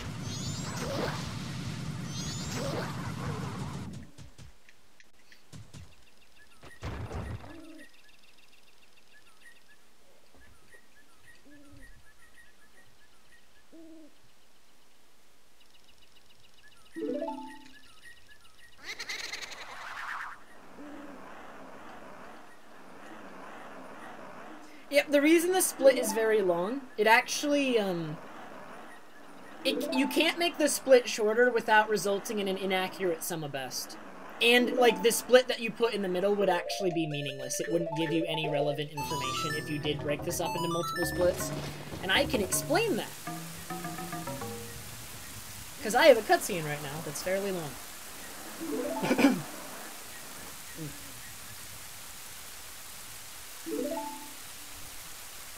The way this split works, and the reason I can't break it down into multiple splits without it resulting in an inaccurate sum of best, is based on how fast you do this segment and how you manage the in-game clock of this game. What ends up happening is you'll make it to Akana, which is where I am now, with different in-game times, which means that you can end up doing different amounts of things in Akana based on how quickly you got here. So there's 3 things you need to do in Akana. Up to 3 things you can do in Akana before you go back and do aliens, which again, the aliens occur at a specific in-game time, so you're limited based on how you perform, how much time you have. I can either just hit the owl statue, which is the bare minimum. It'll allow me to soar back later. I can also hit the owl statue and do what I'm doing right now, which is trigger this cutscene. Or I can hit the owl statue, trigger this cutscene, and get Gibdomass before going to aliens. And so, because you end up doing a different amount of things, splitting in between is pretty irrelevant. Not only that, well, you could also theoretically add a split before this, before you even get to Akana, but even that doesn't make sense. Because if you go really fast in one segment in the alien segment and go really slow in the other, but ultimately you end up doing the same amount because it ends at a specific time, thanks to in-game time, then what ends up happening is that you end up taking the same amount of time anyway, and so the middle split doesn't matter. If that makes sense. It's like kind of complicated, but also not if you're used to how in-game time works in this game. So, yeah. Scalato, thank you so much for the 2-month resub. Appreciate it very much.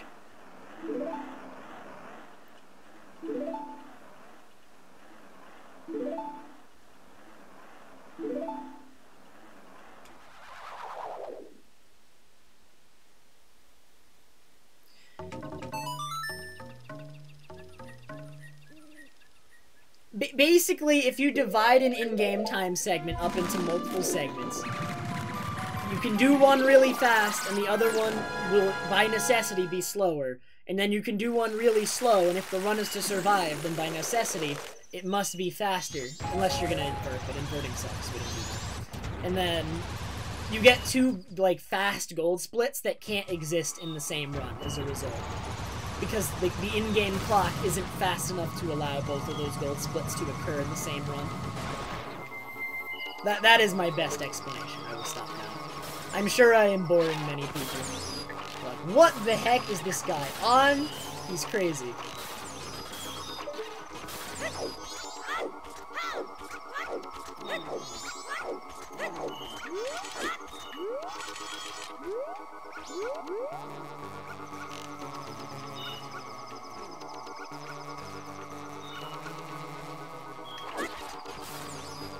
So I killed that alien until after 4 o'clock. Just because any alien killed after 4 o'clock, the one that spawns to replace it, can't reach the barn anymore. They don't have enough time. So every alien I kill here, its replacement doesn't have time anymore to make it to the barn. Also, fun fact, these aliens' movement is actually for some reason tied specifically to the in-game clock. And if you use cheats to rewind the in-game clock, they will move backwards. And if you freeze the in-game clock, they stop moving.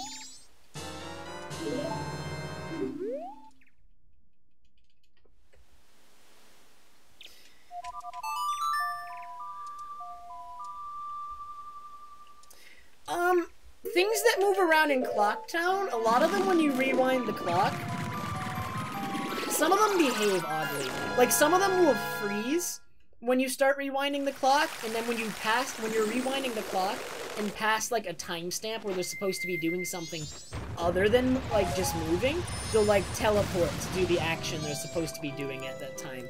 The behavior is weird, and I don't understand it. The aliens just smoothly move with the clock. I hate this slope. This slope sucks.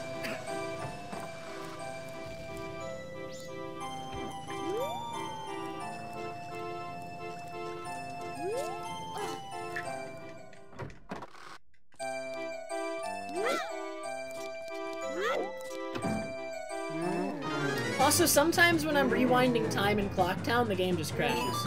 So, that's a thing as well. The game, with some NPCs, does not like you messing with the time in a way you're not supposed to.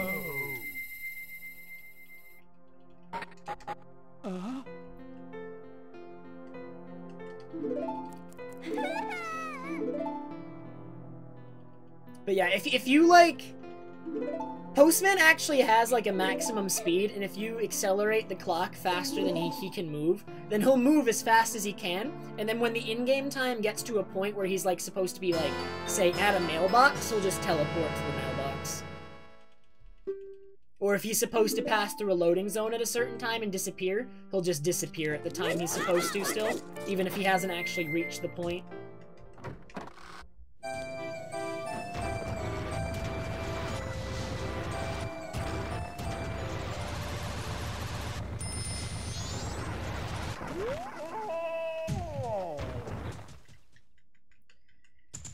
This is really annoying.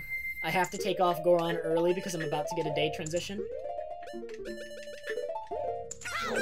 And during that day transition, I can't pause.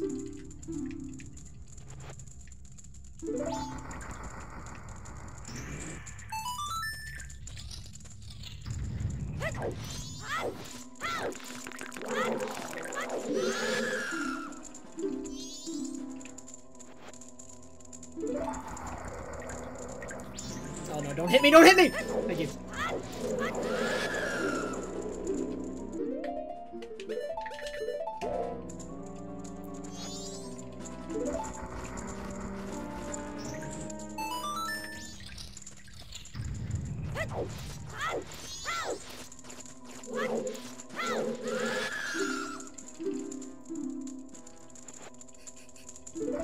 The ice keys waste so much time. The fire keys we don't even care about though. The fire keys is whatever.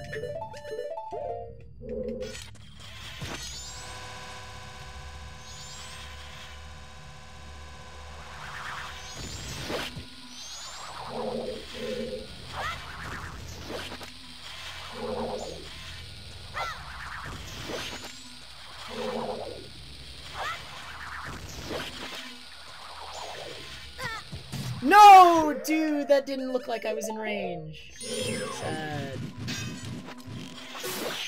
Almost a perfect fight. I was trying to manipulate the big post spawn so that on the final hit he'd die next to the door. And it works too, but I got hit. Oh.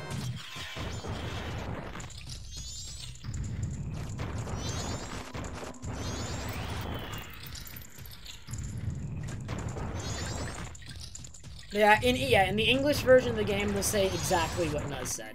They'll all give different hints. They don't tell you exactly what item they want, but they'll all say leave it, and then they'll give you like a hint about what they want.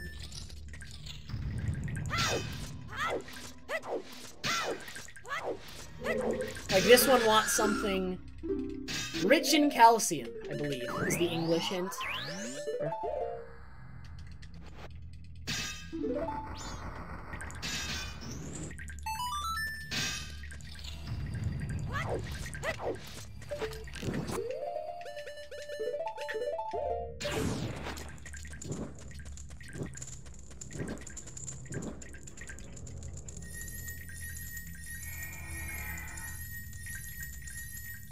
Hey, we're splitting.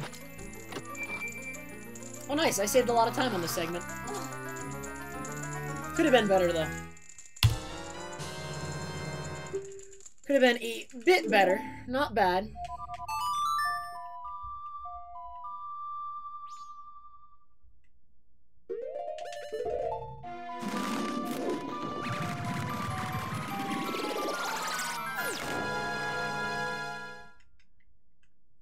Oh yeah, coming from OT, I could totally see that happening to you, Danny.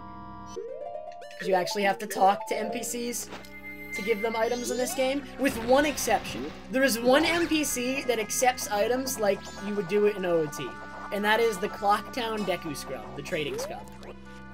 That one NPC, you can just, like, use the item near them, and they'll accept it. That is the only NPC that does that.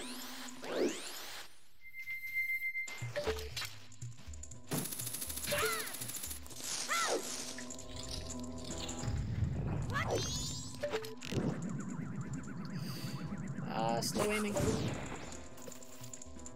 I did grab the extra heart container for Wart, and I will also be getting this temple's heart container, just for Wart.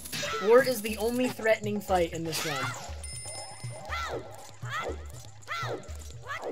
And yet, Wart is so threatening that I go up to 5 hearts just for Wart.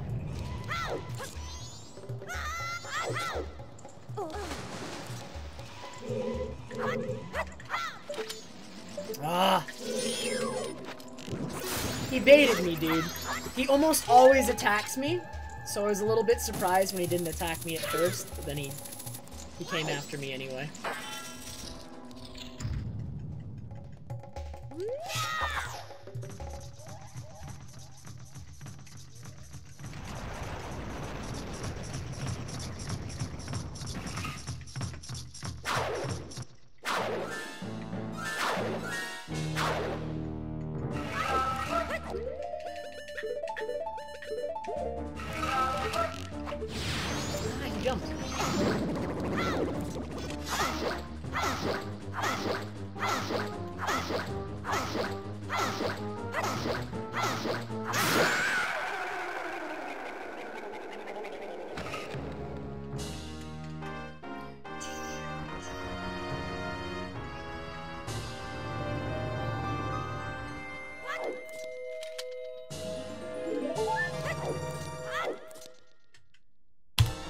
Honestly, I could very easily do this run with 3 hearts.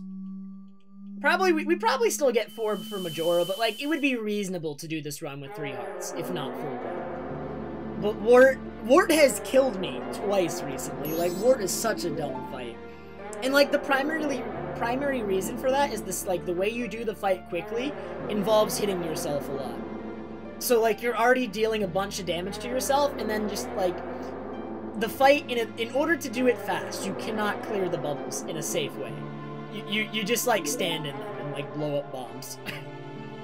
It's really dumb. So, because of Wart alone, we get a lot of hearts in this run. It would save a little bit of time to do this run with fewer hearts, but it's just not worth the risk. It would save, if you skipped both the Adalwa heart container and the goat heart container, which are the two we get, you'd save, like, what, 6 seconds? Maybe? And you'd die a lot more to wart. You can visualize it. We actually enter Woodfall is still the first temple we enter Visualizer, just for bow, and then we leave. And come back later with Hookshot. Hookshot saves a lot of time for finishing the temple. But we have to come into Woodfall just for bow.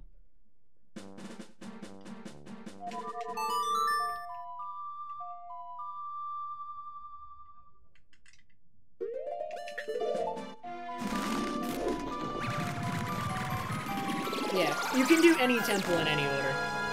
There's no restriction that stops you from doing an earlier temple, other than, like, potentially necessary dungeon items, or a necessary transformation mask, but once you have them, there's nothing else that blocks you.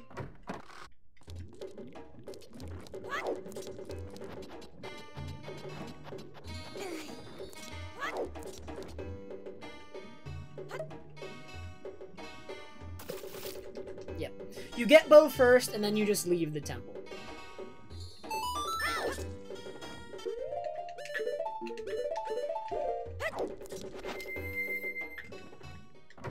The biggest challenges of this category besides wart, the entirety of Great Bay Temple. We're coming up to Great Bay Temple in about 15 minutes. It is by far the hardest and most exciting from a viewer perspective part of the run. But so many runs die there. So many runs die there. I'd say Great Bay Temple and the segment we just did are probably the most difficult parts of the run. So that and, like, the segment leading up to Aliens. The beginning of the run and the end of the run tend to be a little bit on the easier side. Stone Tower is a little bit trickier than the beginning of the run, but it doesn't compare at all to Great Bay Temple. It's not even close.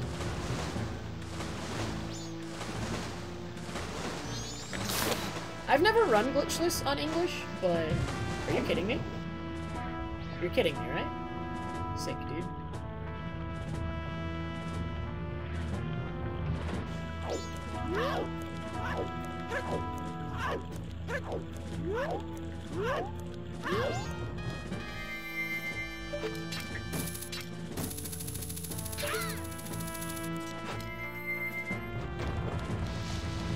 Are you asking if I'm gonna do boat jump, Butter? There's no way I do boat jump.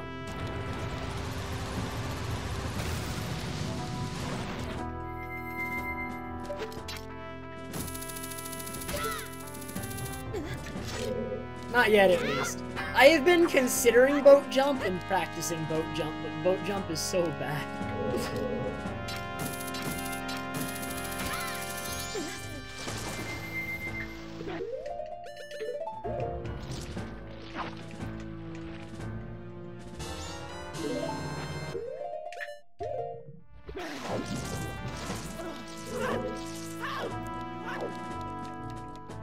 But yeah, on English, the only things that would really change about the route, as far as I can think, is that Pirate's Fortress would become trickier, because you don't have the worst pirate vision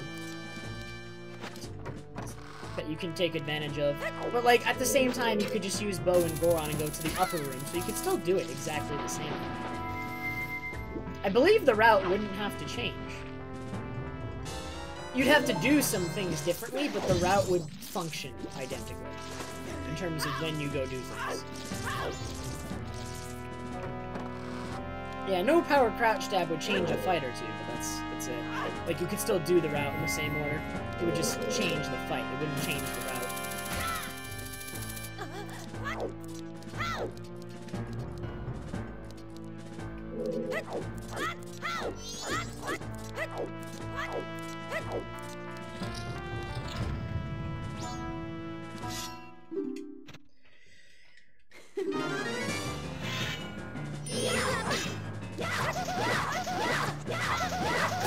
Nice fight. Really good.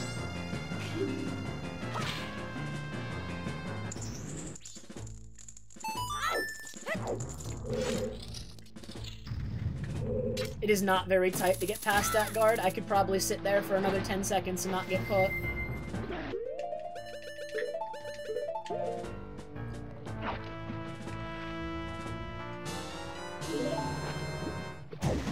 Oh my god. The way the pirates work in this game, and I'm not sure if it's the same in OOT, but in this game, the way the pirates work is they respond to... like, obviously, if they see you directly, you're gonna get caught no matter what you do, but until they see you directly, you don't get caught. So what they'll do is the only case in which they'll turn towards you to face you, if they aren't facing you already, is if you... First of all, if it's part of their normal movement to turn in that direction, they'll do it, but, like... Otherwise, they will not turn unless they hear you moving, and they only respond to, like, normal running and back walking. You can side hop around them all day, and they'll never turn towards you, which is why I side hopped past her and rolled, because she doesn't respond to a roll either. Roll, side hop, back flip, they'll never turn towards you.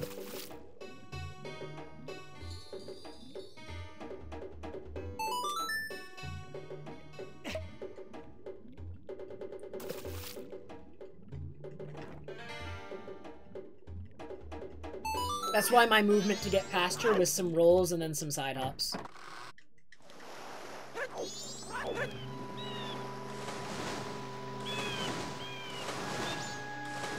Hey, Kirby.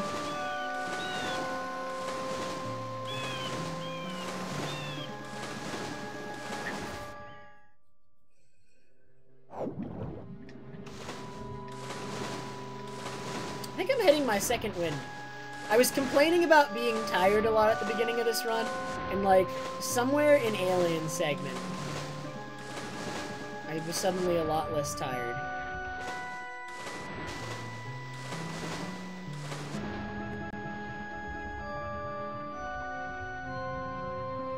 So now I just need to finish this run before I get tired again. Because eventually I will be dead again. It's just a matter of, like, let's go as fast as possible, finish the run before I'm dead.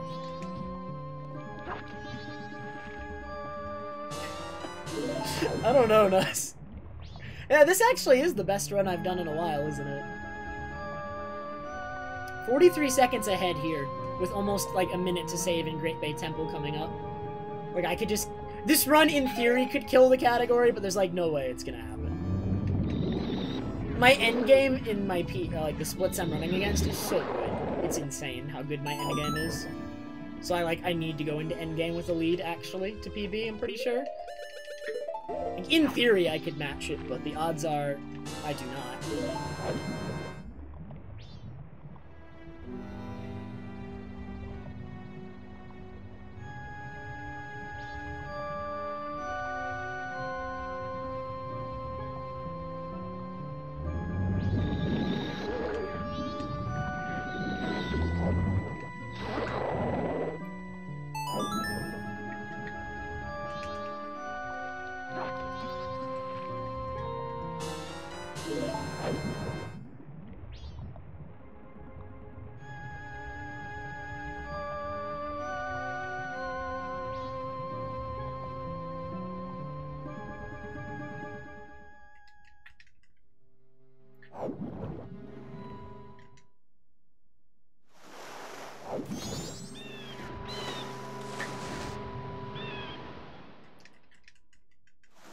Dude, imagine skipping the 246. That just seems ridiculous to me.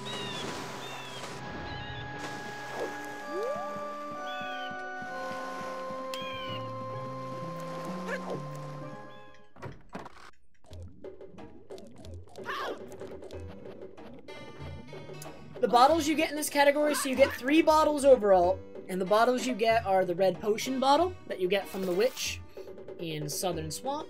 You get the gold dust bottle from winning Goron Race, and you get Alien's bottle from Mermani Ranch. You do not get Beaver's bottle, you do not get the Chateau bottle from the Anjou Cafe side quest, and you don't get the Dampe bottle.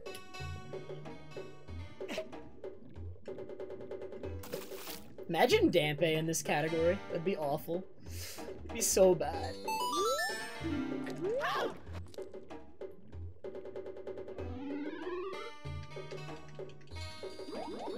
Not only that, but if Dampe was in this category, probably the best time to do it would be when you're already at the, Oh, well, it doesn't make any sense, actually, because the Dampe bottle you can only get on day 3. But in theory, you do it when you were already at Akana Canyon at the graveyard, which would be during an in-game time segment.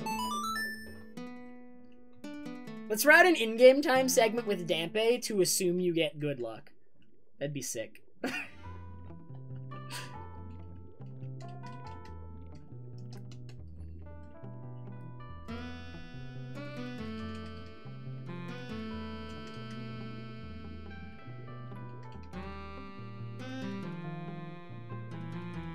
Yeah, it would have to replace aliens. So then it wouldn't be an in-game time segment anymore. Also, the route would then suck.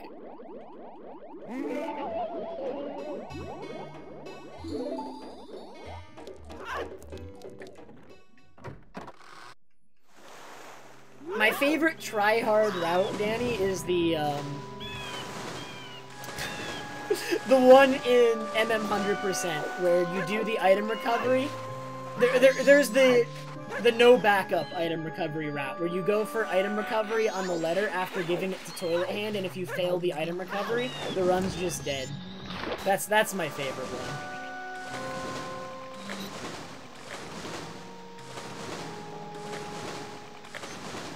So you get a one-try equip swap that if you fail, the run is dead an hour and a half into the run. And it saves like 5 seconds. And people do it when they're like, they don't like their run. Still. Like, despite how little time it saves. Nice TCS, by the way.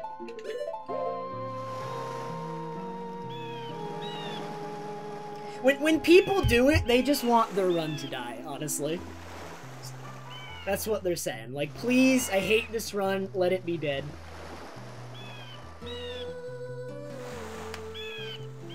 I did it once. It was dumb.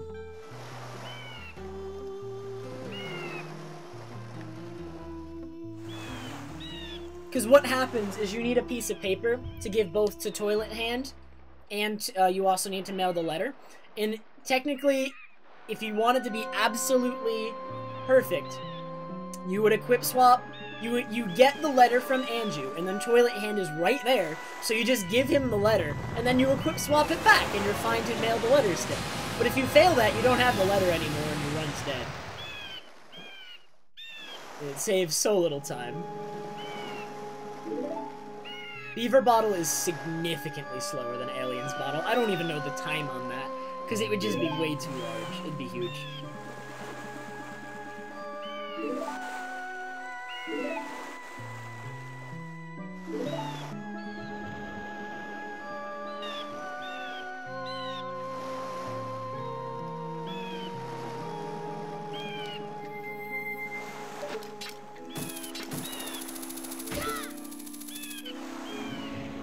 Alright, so my favorite thing to say on this stream is the run all comes down to Great Bay Temple. And that's because literally every single run comes down to Great Bay Temple, because like half my runs that die here. It's the hardest part of the run, but it's also the most visually impressive part of the run. So if I do it well, you will enjoy it, and it will be exciting. And if I don't do it well, I'll look dumb. That's it.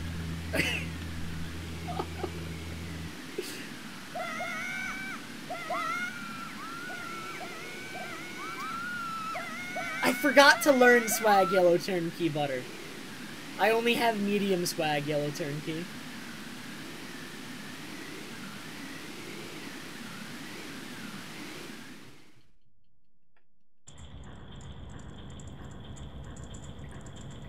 I'm sorry, Butter.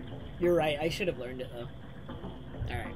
Although, this first trick was in Glitchless first, and then 100% stole it. Because it was faster than 100% too.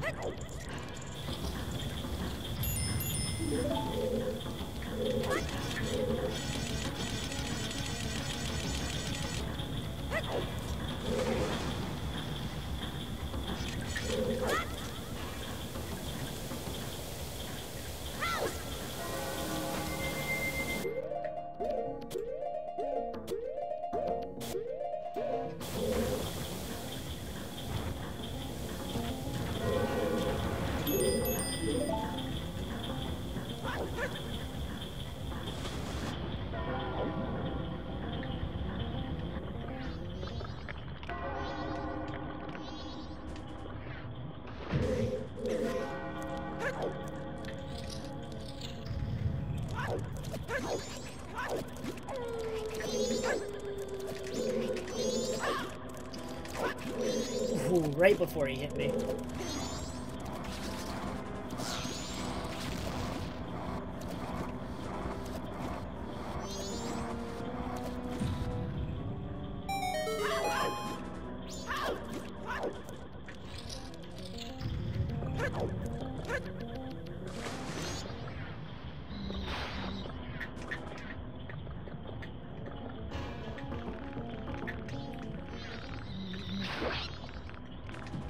Alright, this next one is just stupid.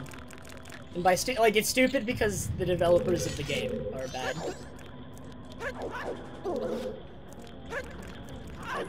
You're supposed to fight a mini-boss to get to this boss key.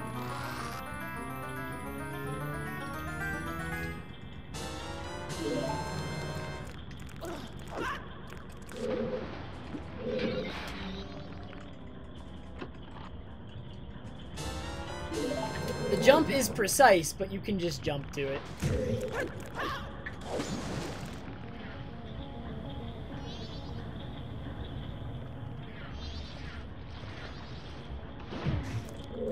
Did they fix that in MM3D? I actually don't even know. Alright, and now, the least consistent part of the entire run. And my least favorite part of the run. Because even when you succeed at this fight, it's like so hard to do it quickly. This fight, no matter what, is really, really hard to do quickly, even in the best case. It's so random, it's very hard. It's both random and difficult on your own execution. You can actually double hit this guy with bombs, and the timing is extremely precise. It sucks, I hate it. His first eye open is guaranteed, though, at a certain time, so I'll time a bomb. So he'll open his eye right before this explodes. So I don't even know if that double hit. It'll make 2 damage sounds, but sometimes it doesn't actually work, even if he does that. We'll see in a sec. It did work, and that one may have... Okay, if I got both double hits, he's 1 hit from dead, and this fight could be really fast. Oh my god! Alright, this is the run.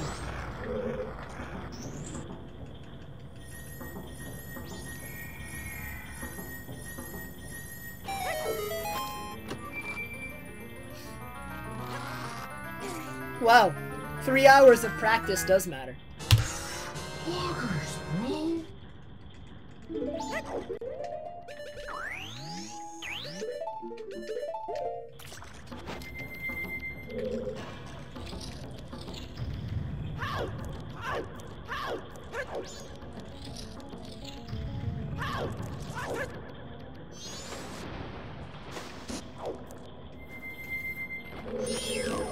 I got both double hits, and got his first eye cycle when he was knocked down.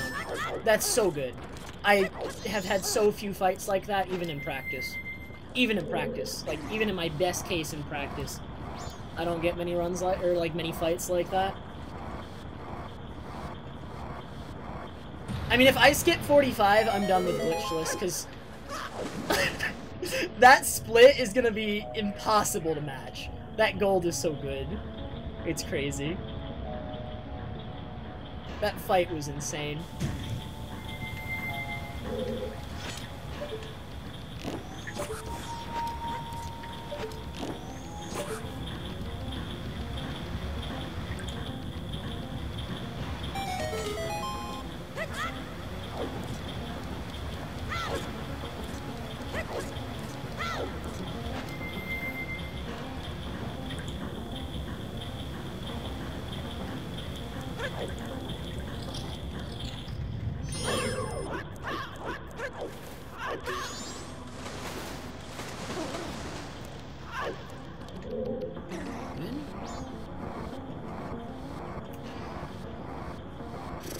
Holy heck, dude.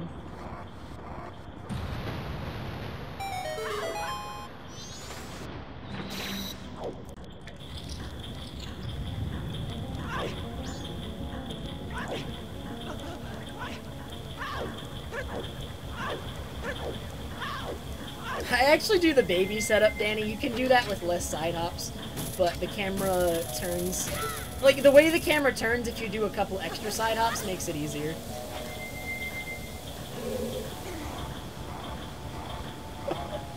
This temple is greatly bae right now, so far. One of the last really hard but really cool tricks is coming up, and I hope I get it. Not only because the run is good, but it's a really cool trick to show off. If I get it.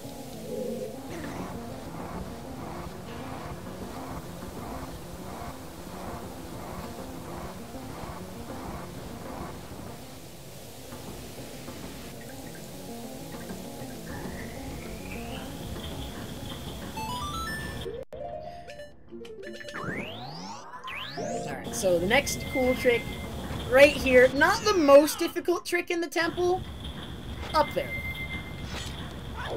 So let's see if we can get this one. I'm sure Danny already knows this one, though. So let's just get it.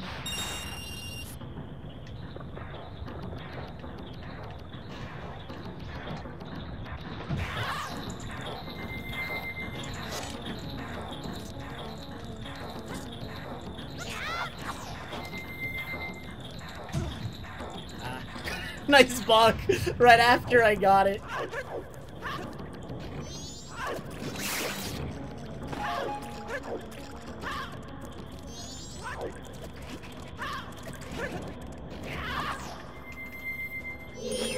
What?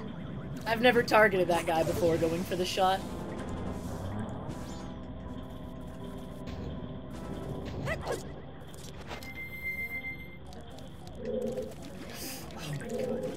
If you grab these on the very inside, there's one spot where you can grab them as far to the right as possible, where Link just instantly lets go. Oh, that's really sad. That only loses me a few seconds, though, but that's kind of sad. I did not want to fall there. Only a few seconds.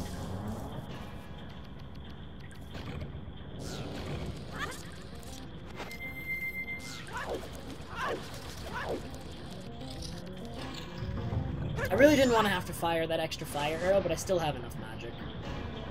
It's not a lot of magic, but it's enough.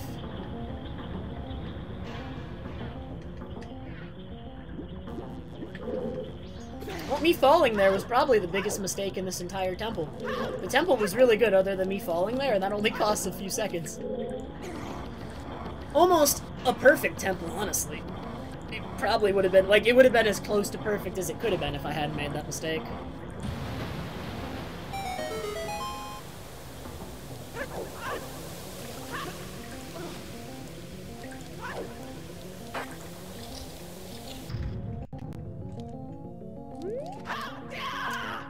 Not even the instant jump slash, dude. What a noob. Although, the instant jump slash is so annoying, because I've never actually, like, checked the frames, but I'm 99% sure the timing is different as Zora compared to human. So, like, I always get the human instant jump slash into the Adalwa fight, and I never get it into Georg as Zora.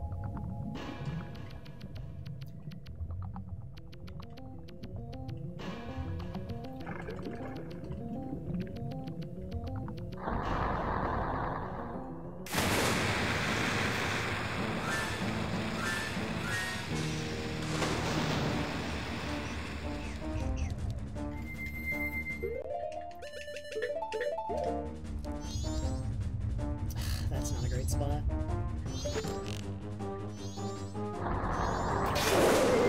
You don't want him to approach the platform too much at an angle, but this is a pretty steep angle.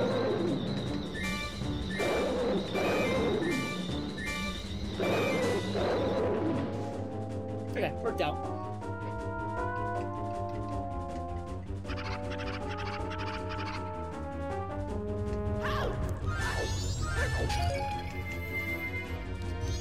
So you want something like this is perfect. This is easy.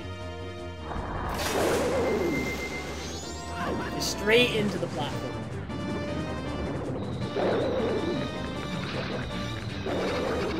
Nice. Good fight. Really nice temple overall. One or two small mistakes, but no big ones.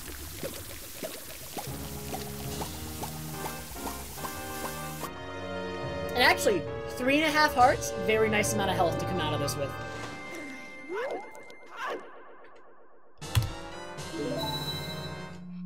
Alrighty. Well, I'm very awake now. I have to be. Half an hour left. Let's not choke away 2 minutes of save. I do not know Arbing Orden, unless he was just like a normal fish. I don't know if there's like a plot behind it, honestly. It's not ever mentioned in game. So unless the plot is supposedly Georg was a normal fish before Majora did something to him, then that's all I got, and it's just a guess.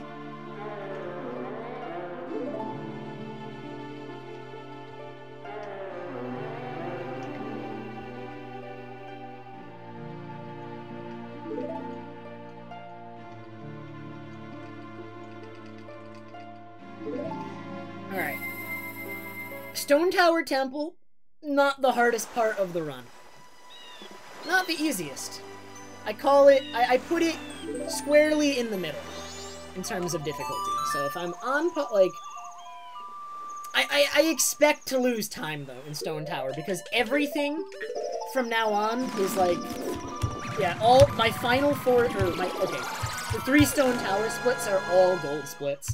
Like, I just had, like, on this set of splits, I had the greatest Stone Tower of my life. Whoops, that is not correct. What am I doing? That's a silly mistake. I had a near perfect wart fight, if not perfect. It was a fantastic wart fight.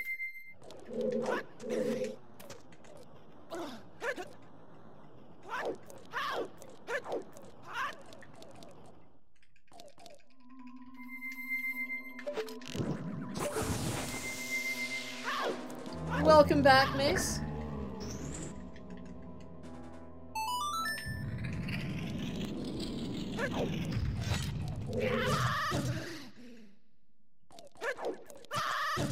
Ow.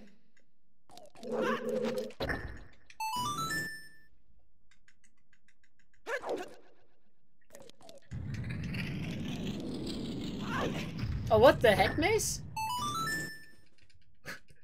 I swear you were here earlier, Mace. Alright, well, hello for the first time, Mace. I don't know what I was thinking.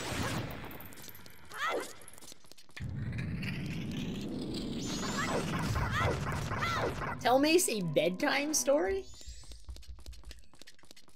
The bedtime story doesn't conclude until this run's done. This run is the bedtime story.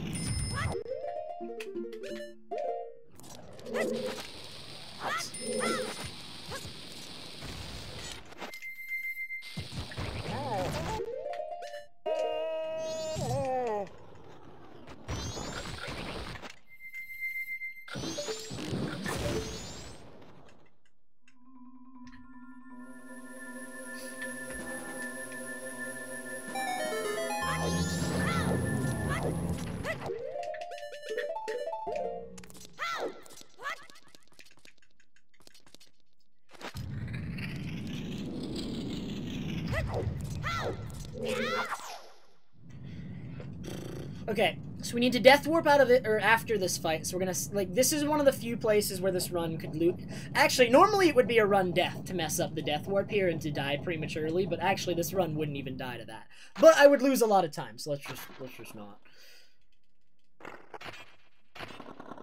You would probably do this fight on English with Deku Mask.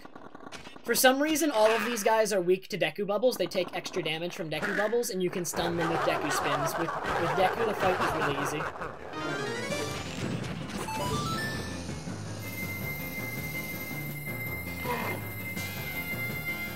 So I want to get hit at least once by Egos after these guys. I don't want to get hit by these guys. Okay, well, I did get hit by them. So that's fine. So now I want to get hit exactly once by Egos and no more.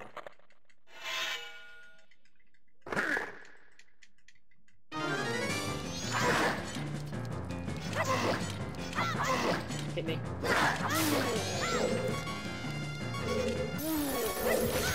Perfect. There you go. There's a death warp right afterwards.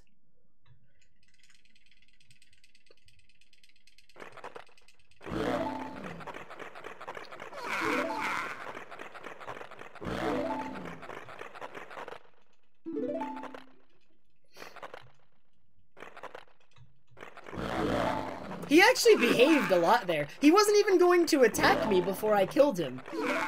Like, normally he can jump around and spew ice breath and be annoying. He just, like, sat there and died. He wasn't even gonna get the hit on me I needed unless I let him get it. Easy fight, honestly.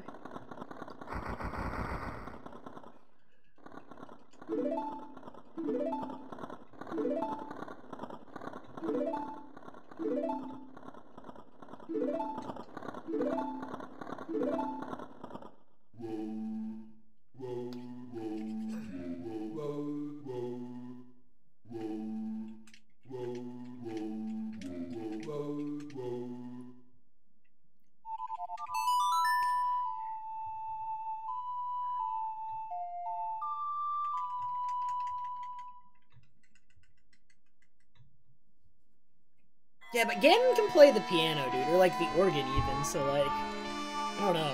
Maybe they should form up, make a duet.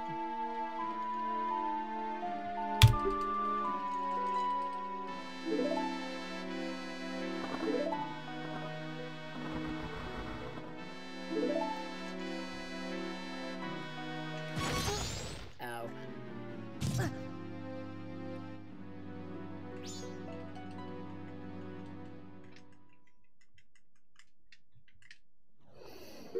Hey, Sheba! Indeed.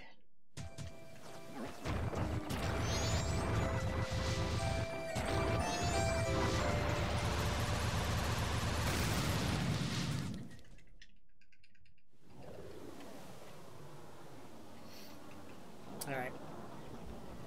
Stone Tower time.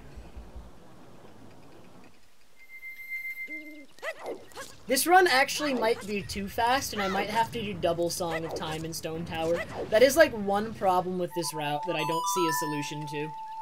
Is that I am so fast, and the in-game time is so early, I might have to play 2 Song of Double Times instead of 1 to get it to where it needs to be. Because by the time I finish Stone Tower, Clock Tower needs to be open so I can go straight to the final boss, which only happens at midnight of the 3rd day.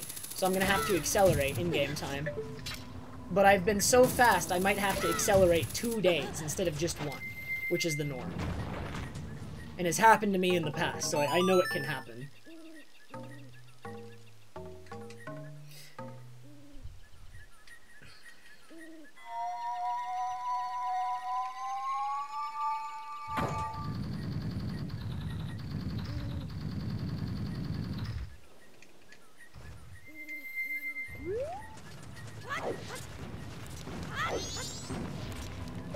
He's gonna attack me.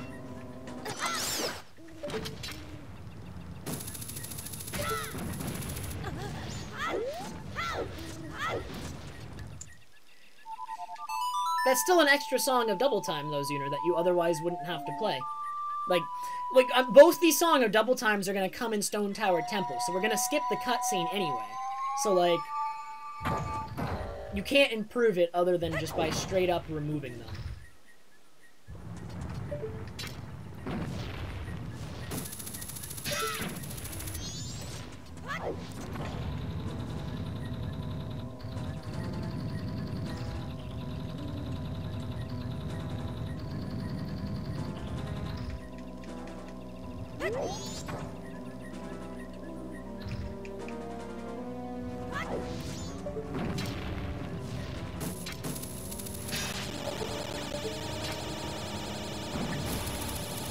This is a slow tower ascent. I'm missing hook shots. All over the place. Also, this is a neat way to finish this puzzle quicker, is instead of forming the bridge of platforms, I'm just gonna remove the statue that's on the switch. This platform will go back.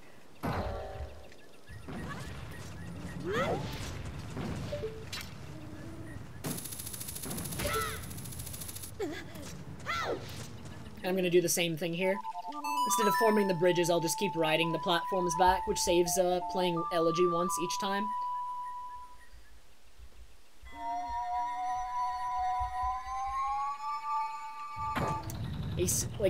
A solution to the puzzle that could easily be fixed by just not allowing Elegy on top of one of these blocks, but, you know.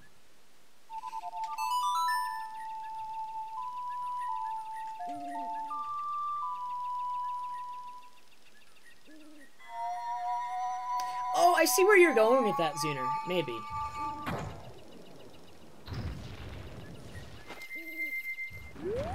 I have my nice. I have my doubts, but it's possible.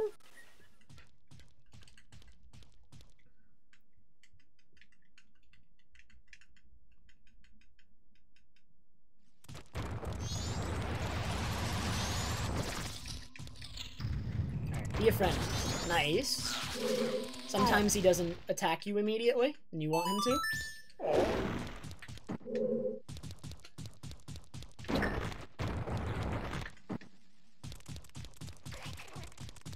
Yeah, there's no way to avoid the additional Song of Double Time. It's not gonna hit day 3 soon enough. I have to play it just to skip through an extra hour. There's nothing I can do. I was too fast. I mean, there is something I could do. I could be slower, and I wouldn't have to play it, but not ideal.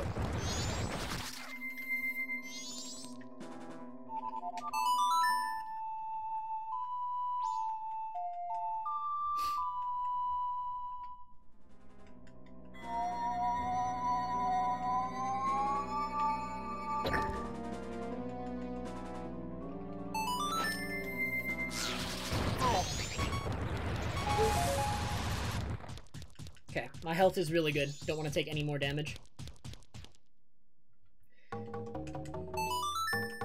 2 Song of Double Times now.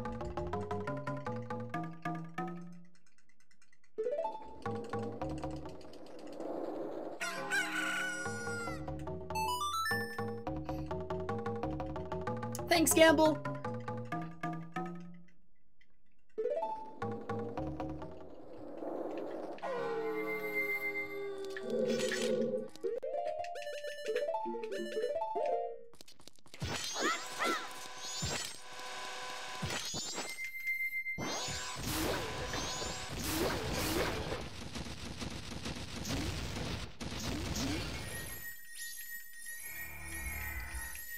No, I could even still lose this run. We don't, like, I'm not to try and be pessimistic, I'm just saying, like, I still need to focus. It's not a guaranteed thing, ever.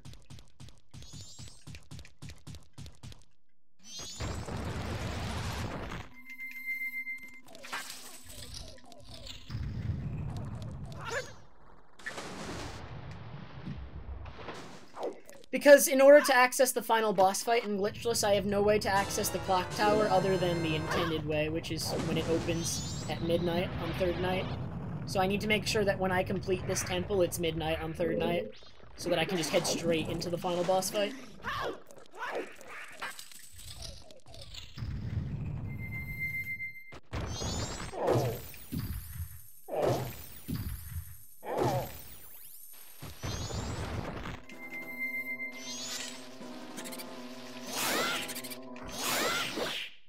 Also, this room sucks.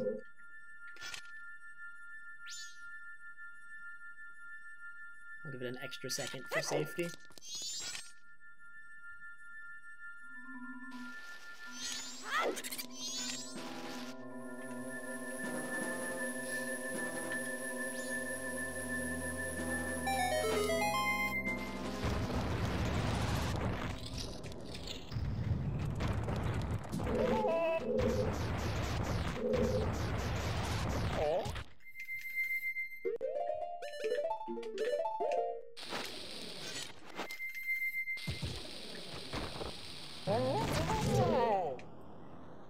Ooh, my health's weird. I have 1 3/8 of a heart.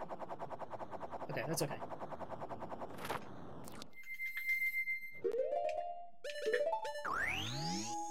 No.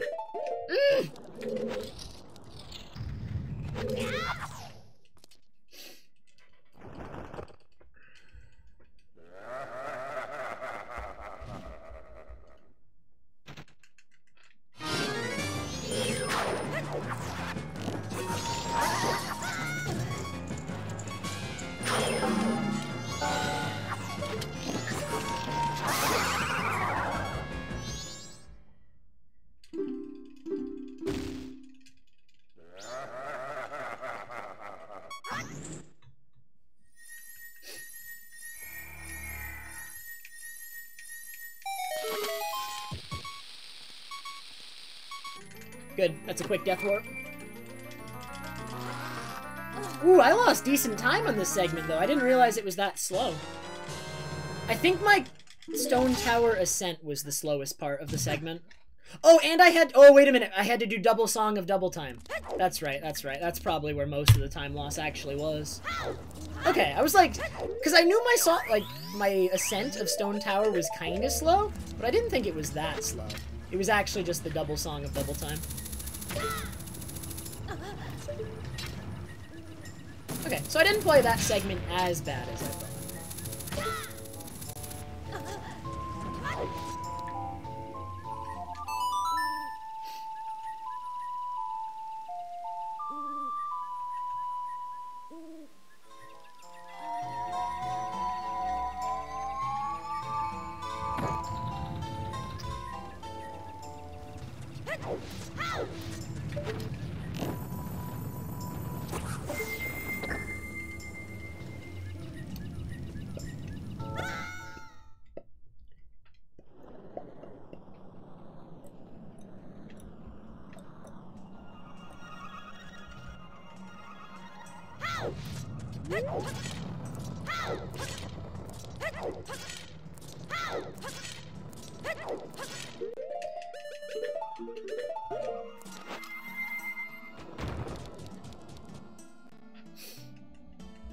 So, I don't know how much time I'm going to lose on the upcoming segments, but both the segments of Enter Twin Mold and Rockville Temple Out are two of my best instances of those segments ever. So, potential time loss on both to be had.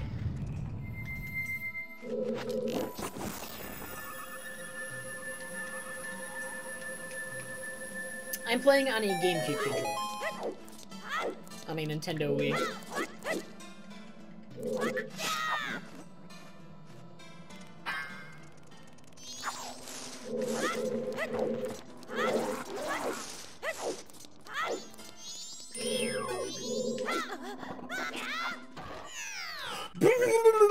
Okay.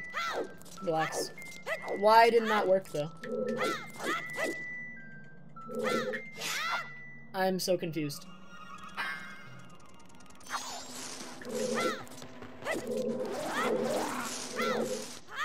Ah, it's probably 20 seconds.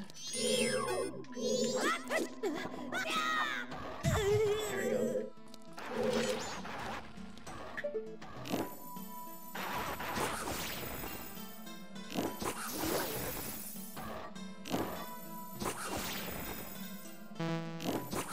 Good. Okay. I at least got that. That's something that when you're nervous, the shots are pretty precise.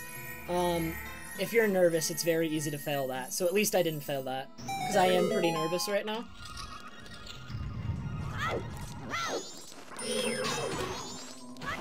I am playing the Wii Virtual Console release of the game. So I'm on an emulator, but it's the official Nintendo Wii one. Because that's how the Wii runs the game.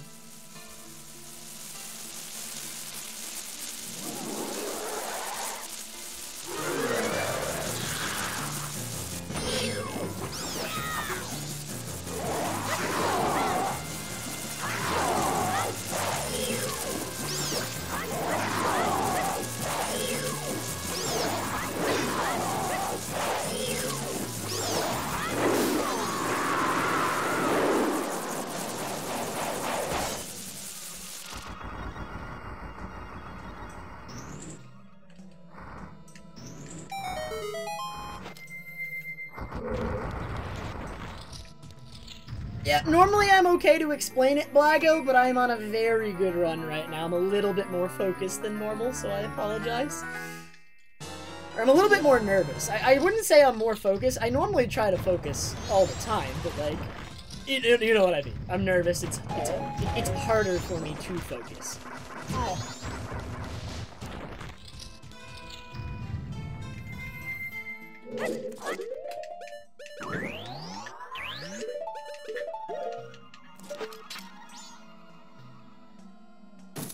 This was fast, at least.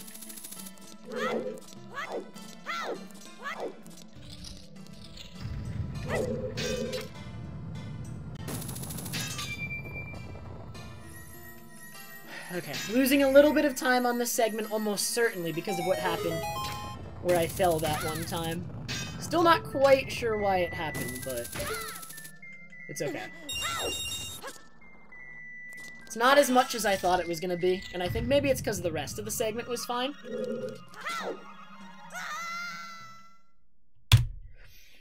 But now I'm playing this. My glitchless splits that I am running against have the best twin mold fight I have ever done in my life, ever, in any category, in any run, in practice even. This is probably the best twin mold I've ever had. So I almost certainly will lose time to this segment. There is no way I save time against it. No way.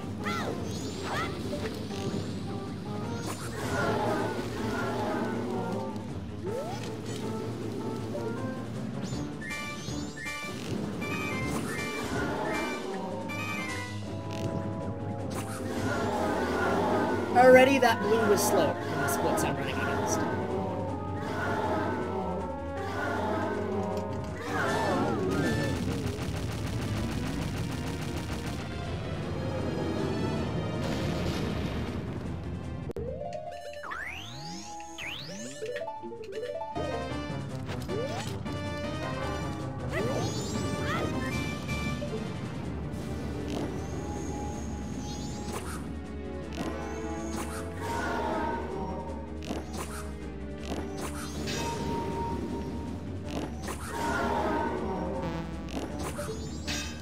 Two more shots and he's dead. Bad. Dude, you blocked my shot. Okay, not the worst fight in the world. Definitely, I'm already about to start losing time to my PB though. We're going into Majora about a minute ahead. So this can actually still 245. I have about 15 seconds to save if I get an optimized Majora fight, like completely perfect. Otherwise, it's just a low 246 in world record. Okay. That's fine. And I'm a minute ahead of my PB. So these are my actual PB is a 247.08 from like a year or two ago, and that's these splits, and then my current, like, since coming back to glitchless PB is this 247.10, that's these splits. And on both, I'm about a minute ahead.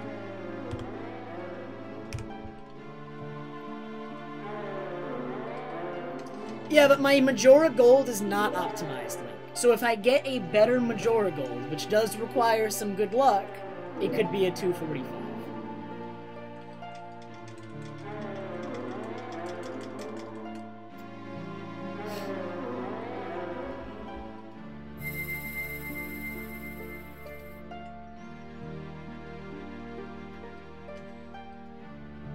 My god, if I hadn't done that thing where I fell and voided on my way to Twin Mold, I would have had a much greater chance of getting a 245 with this. That easily lost me like 20 or so seconds. That's okay. Next time, we won't do that.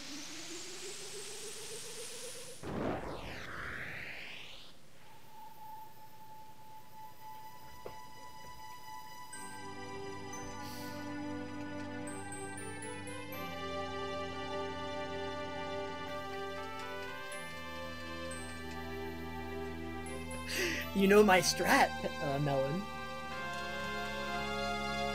Don't share it with other speedrunners.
No, it was more funny to me, Omni. I'm not super nervous. Once I'm past Stone Tower, actually, a lot of the stress goes away on me. I'm still a little bit stressed, but like that was more like a funny thing to me. Trust me, I promise.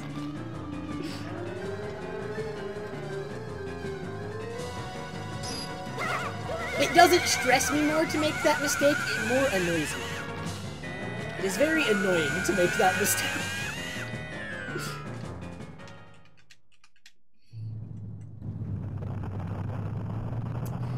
Alright, is it time to doom the run and tweet a picture of the splits? I think so.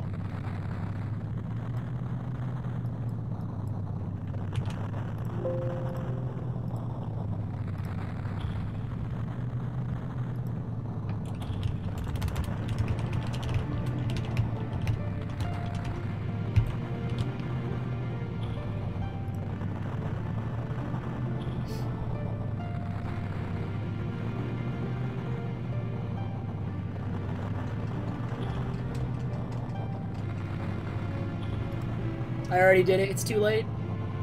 I went on I tweeted a picture of the splits. The madman! The run is doomed now.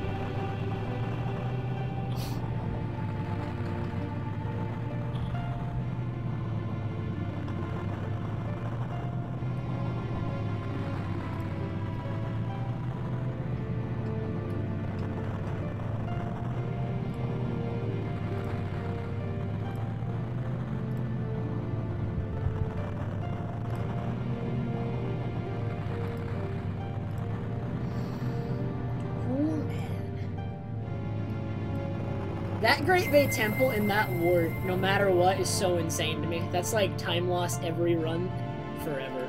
Like every time I run against these splits, that's just time loss forever.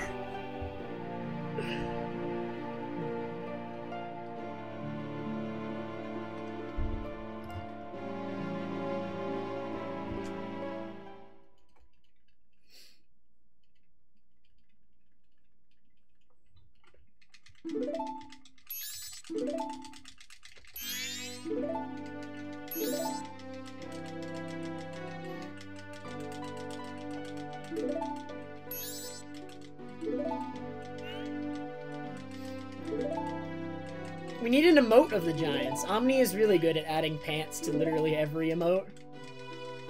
That's what Omni does.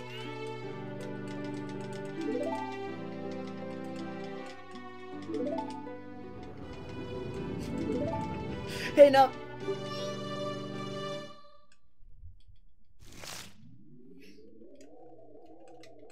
Thank you, Aaron Toad. Dude, how are you, Aaron?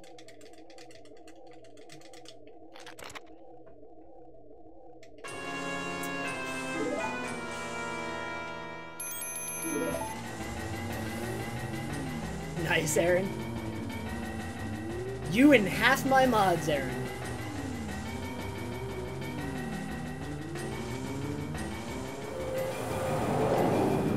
Pink sausage.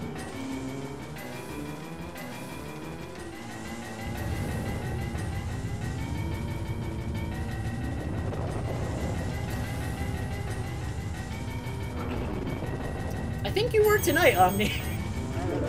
So actually, yes.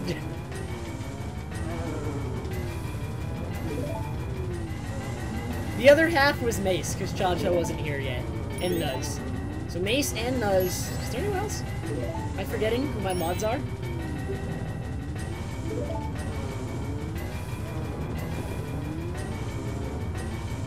Mace showed up halfway through the run, though. So for half the run, it was half, because it was Omni and Nuz. So...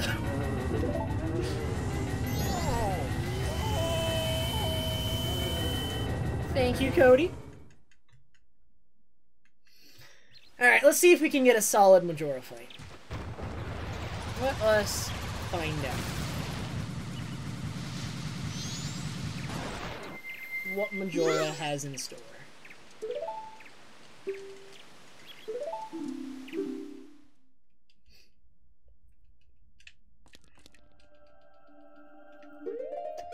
I don't need either of the pots, actually.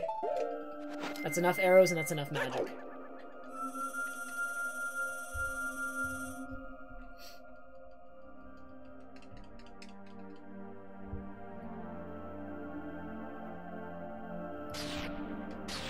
I already did something stupid. I normally slash into this fight so that Zora's fins are already out. Otherwise, it takes an extra couple frames to take them out. And I don't like that. It gives Majora extra time to, run away. I always do that for that reason. Didn't end up mattering. Dude, I always equip bombs and then forget to do the bomb strats. Whatever. I literally practiced them yesterday. But okay. Guess we're not doing the bomb strats.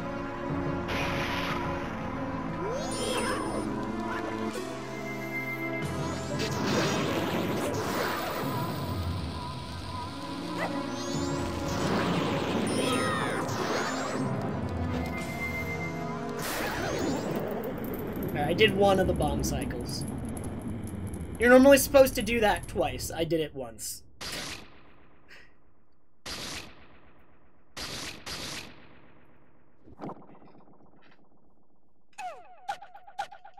I always forget about the bomb strats, despite practicing them, because I'm so used to not doing them. What?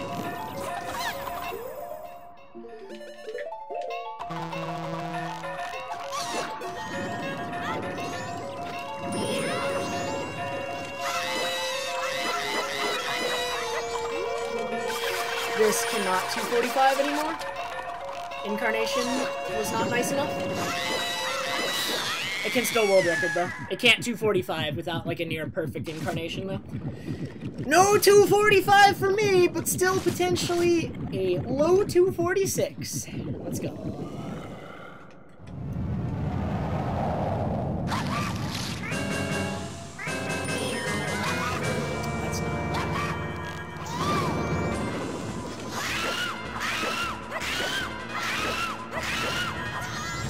Why?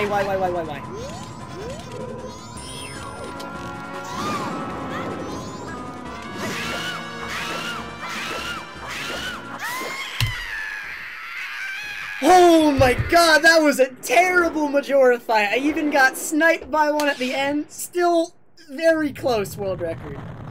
Very, very close at the end. Oh man.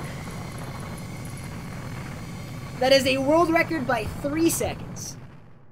No, we didn't need the pots. The pots only have magic and arrows in them. I didn't run out of either. Or I ran out of magic, but you want to run out of magic. It is better to run out of magic. So, trust me, that's how the fight is supposed to go. Except for the, Dude, I can't believe that remain shot hit me. Oh, that's so annoying. It nearly cost me it. Really bad Majora fight. Really bad Majora fight. My goal is 245, sausage. So we're gonna need to work at it a little bit more for the 245. But 245 is my goal.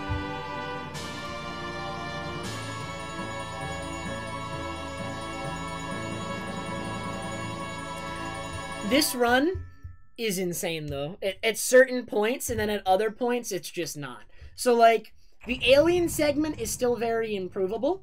And this ice arrow split, that wart fight is the most insane wart fight I've ever seen. One of them. It was so fast.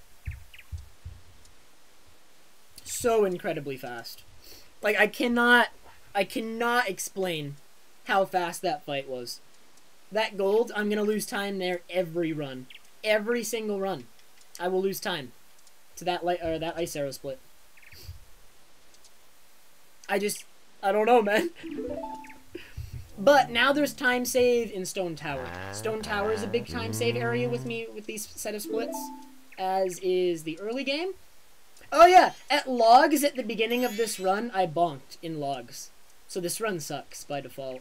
I bonked at logs. Like, the run was dead there. I can't believe I still PB'd.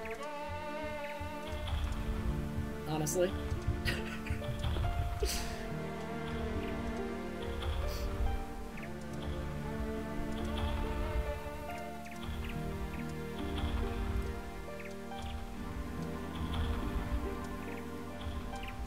Imagine continuing a run that bonks at logs. Truly upsetting.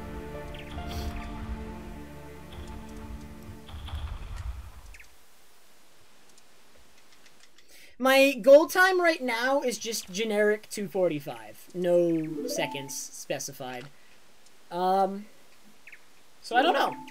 It probably will be some lower 240, or like probably a mid 245. I'm not sure. But right now, just a 245. We're gonna keep it at that until I know for sure what I want. I don't know what I want beyond 245 until I have 245, you know? So right now, any 245 will do, and we'll go from there.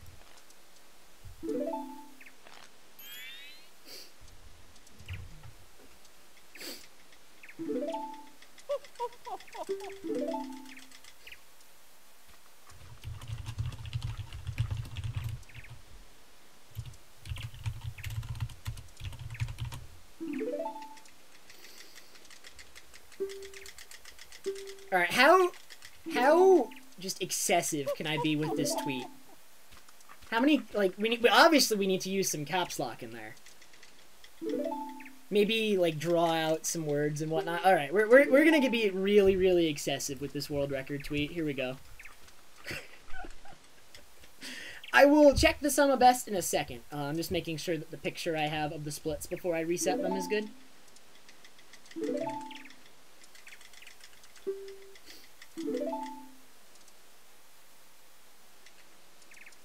So I'm gonna get through all this text, and then we'll reset the split, see what the sum of best is, and go from there.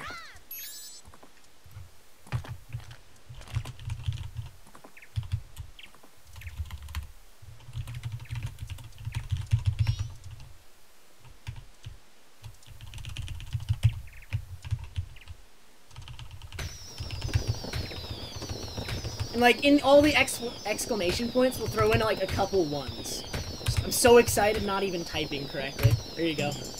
That tweet is like pretty extra, I think. Super extra.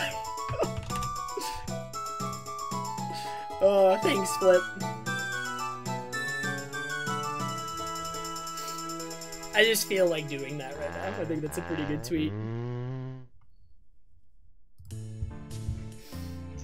Karaga, thank you so much for the 100 bits. Also, I think I missed bits from someone else. Sev Ann, thank you very much for the 100 bits earlier, too.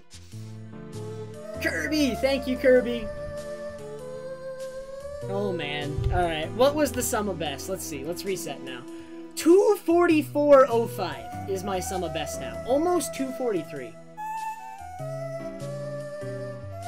That is a minute better than my old sum of best. I think exactly, actually. Let me open up my old splits. Renegade, thank you so much for the 100 bits, dude.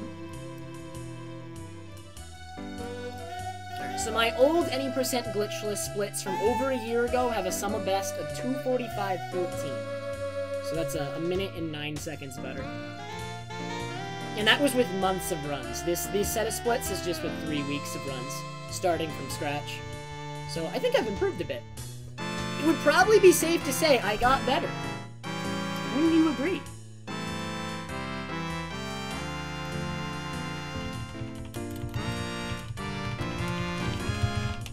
Alright, so now the question becomes, who are we rating? Who are we giving the PB, the world record raid? 244 might be possible, but is insanely difficult. I don't think I'm gonna go for 244. I do want 245. I'm a little bit hesitant to say 244. If something changes, then, you know, it does, but like...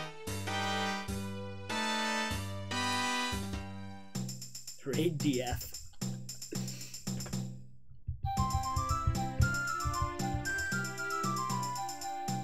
Dude, we might have to raid Chaotic Ace. Dude, I think we're gonna do Chaotic... Dude, Chaotic Ace is never online. Is he still doing that run, though? He's at the end. Wait a minute. He might be about to be done. He just finished the run, and he's been streaming for 8.5 hours, so actually he's probably done. Never mind. I'm just going to assume he's done. He finished a run 8.5 hours into a stream. I can't imagine him doing another. Maybe I should just ask him. Should we just ask Ace if he's doing another run? Wait, here we go. Hey, Ace, are you doing another run? Question mark? I have no audio.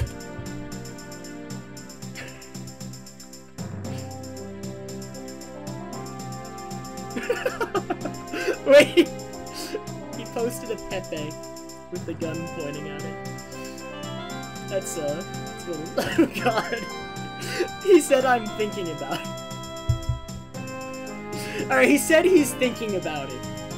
So you know who the raid target... Alright, guys. The raid target is Chaotic Ace, and if you've never seen my raids before, the raid message is whatever emote you want on either side of the time. So I will post you an example with Oh My Dog. And you can replace the Oh My Dogs with whatever emote you want. Get creative.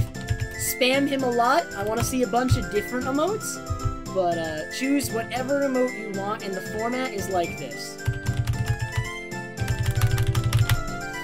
Alright guys, while you guys raid him, I'm going to take off Mike and Cam and just let the credits play out. So go to Ace's stream, raid him hard, blow up his chat.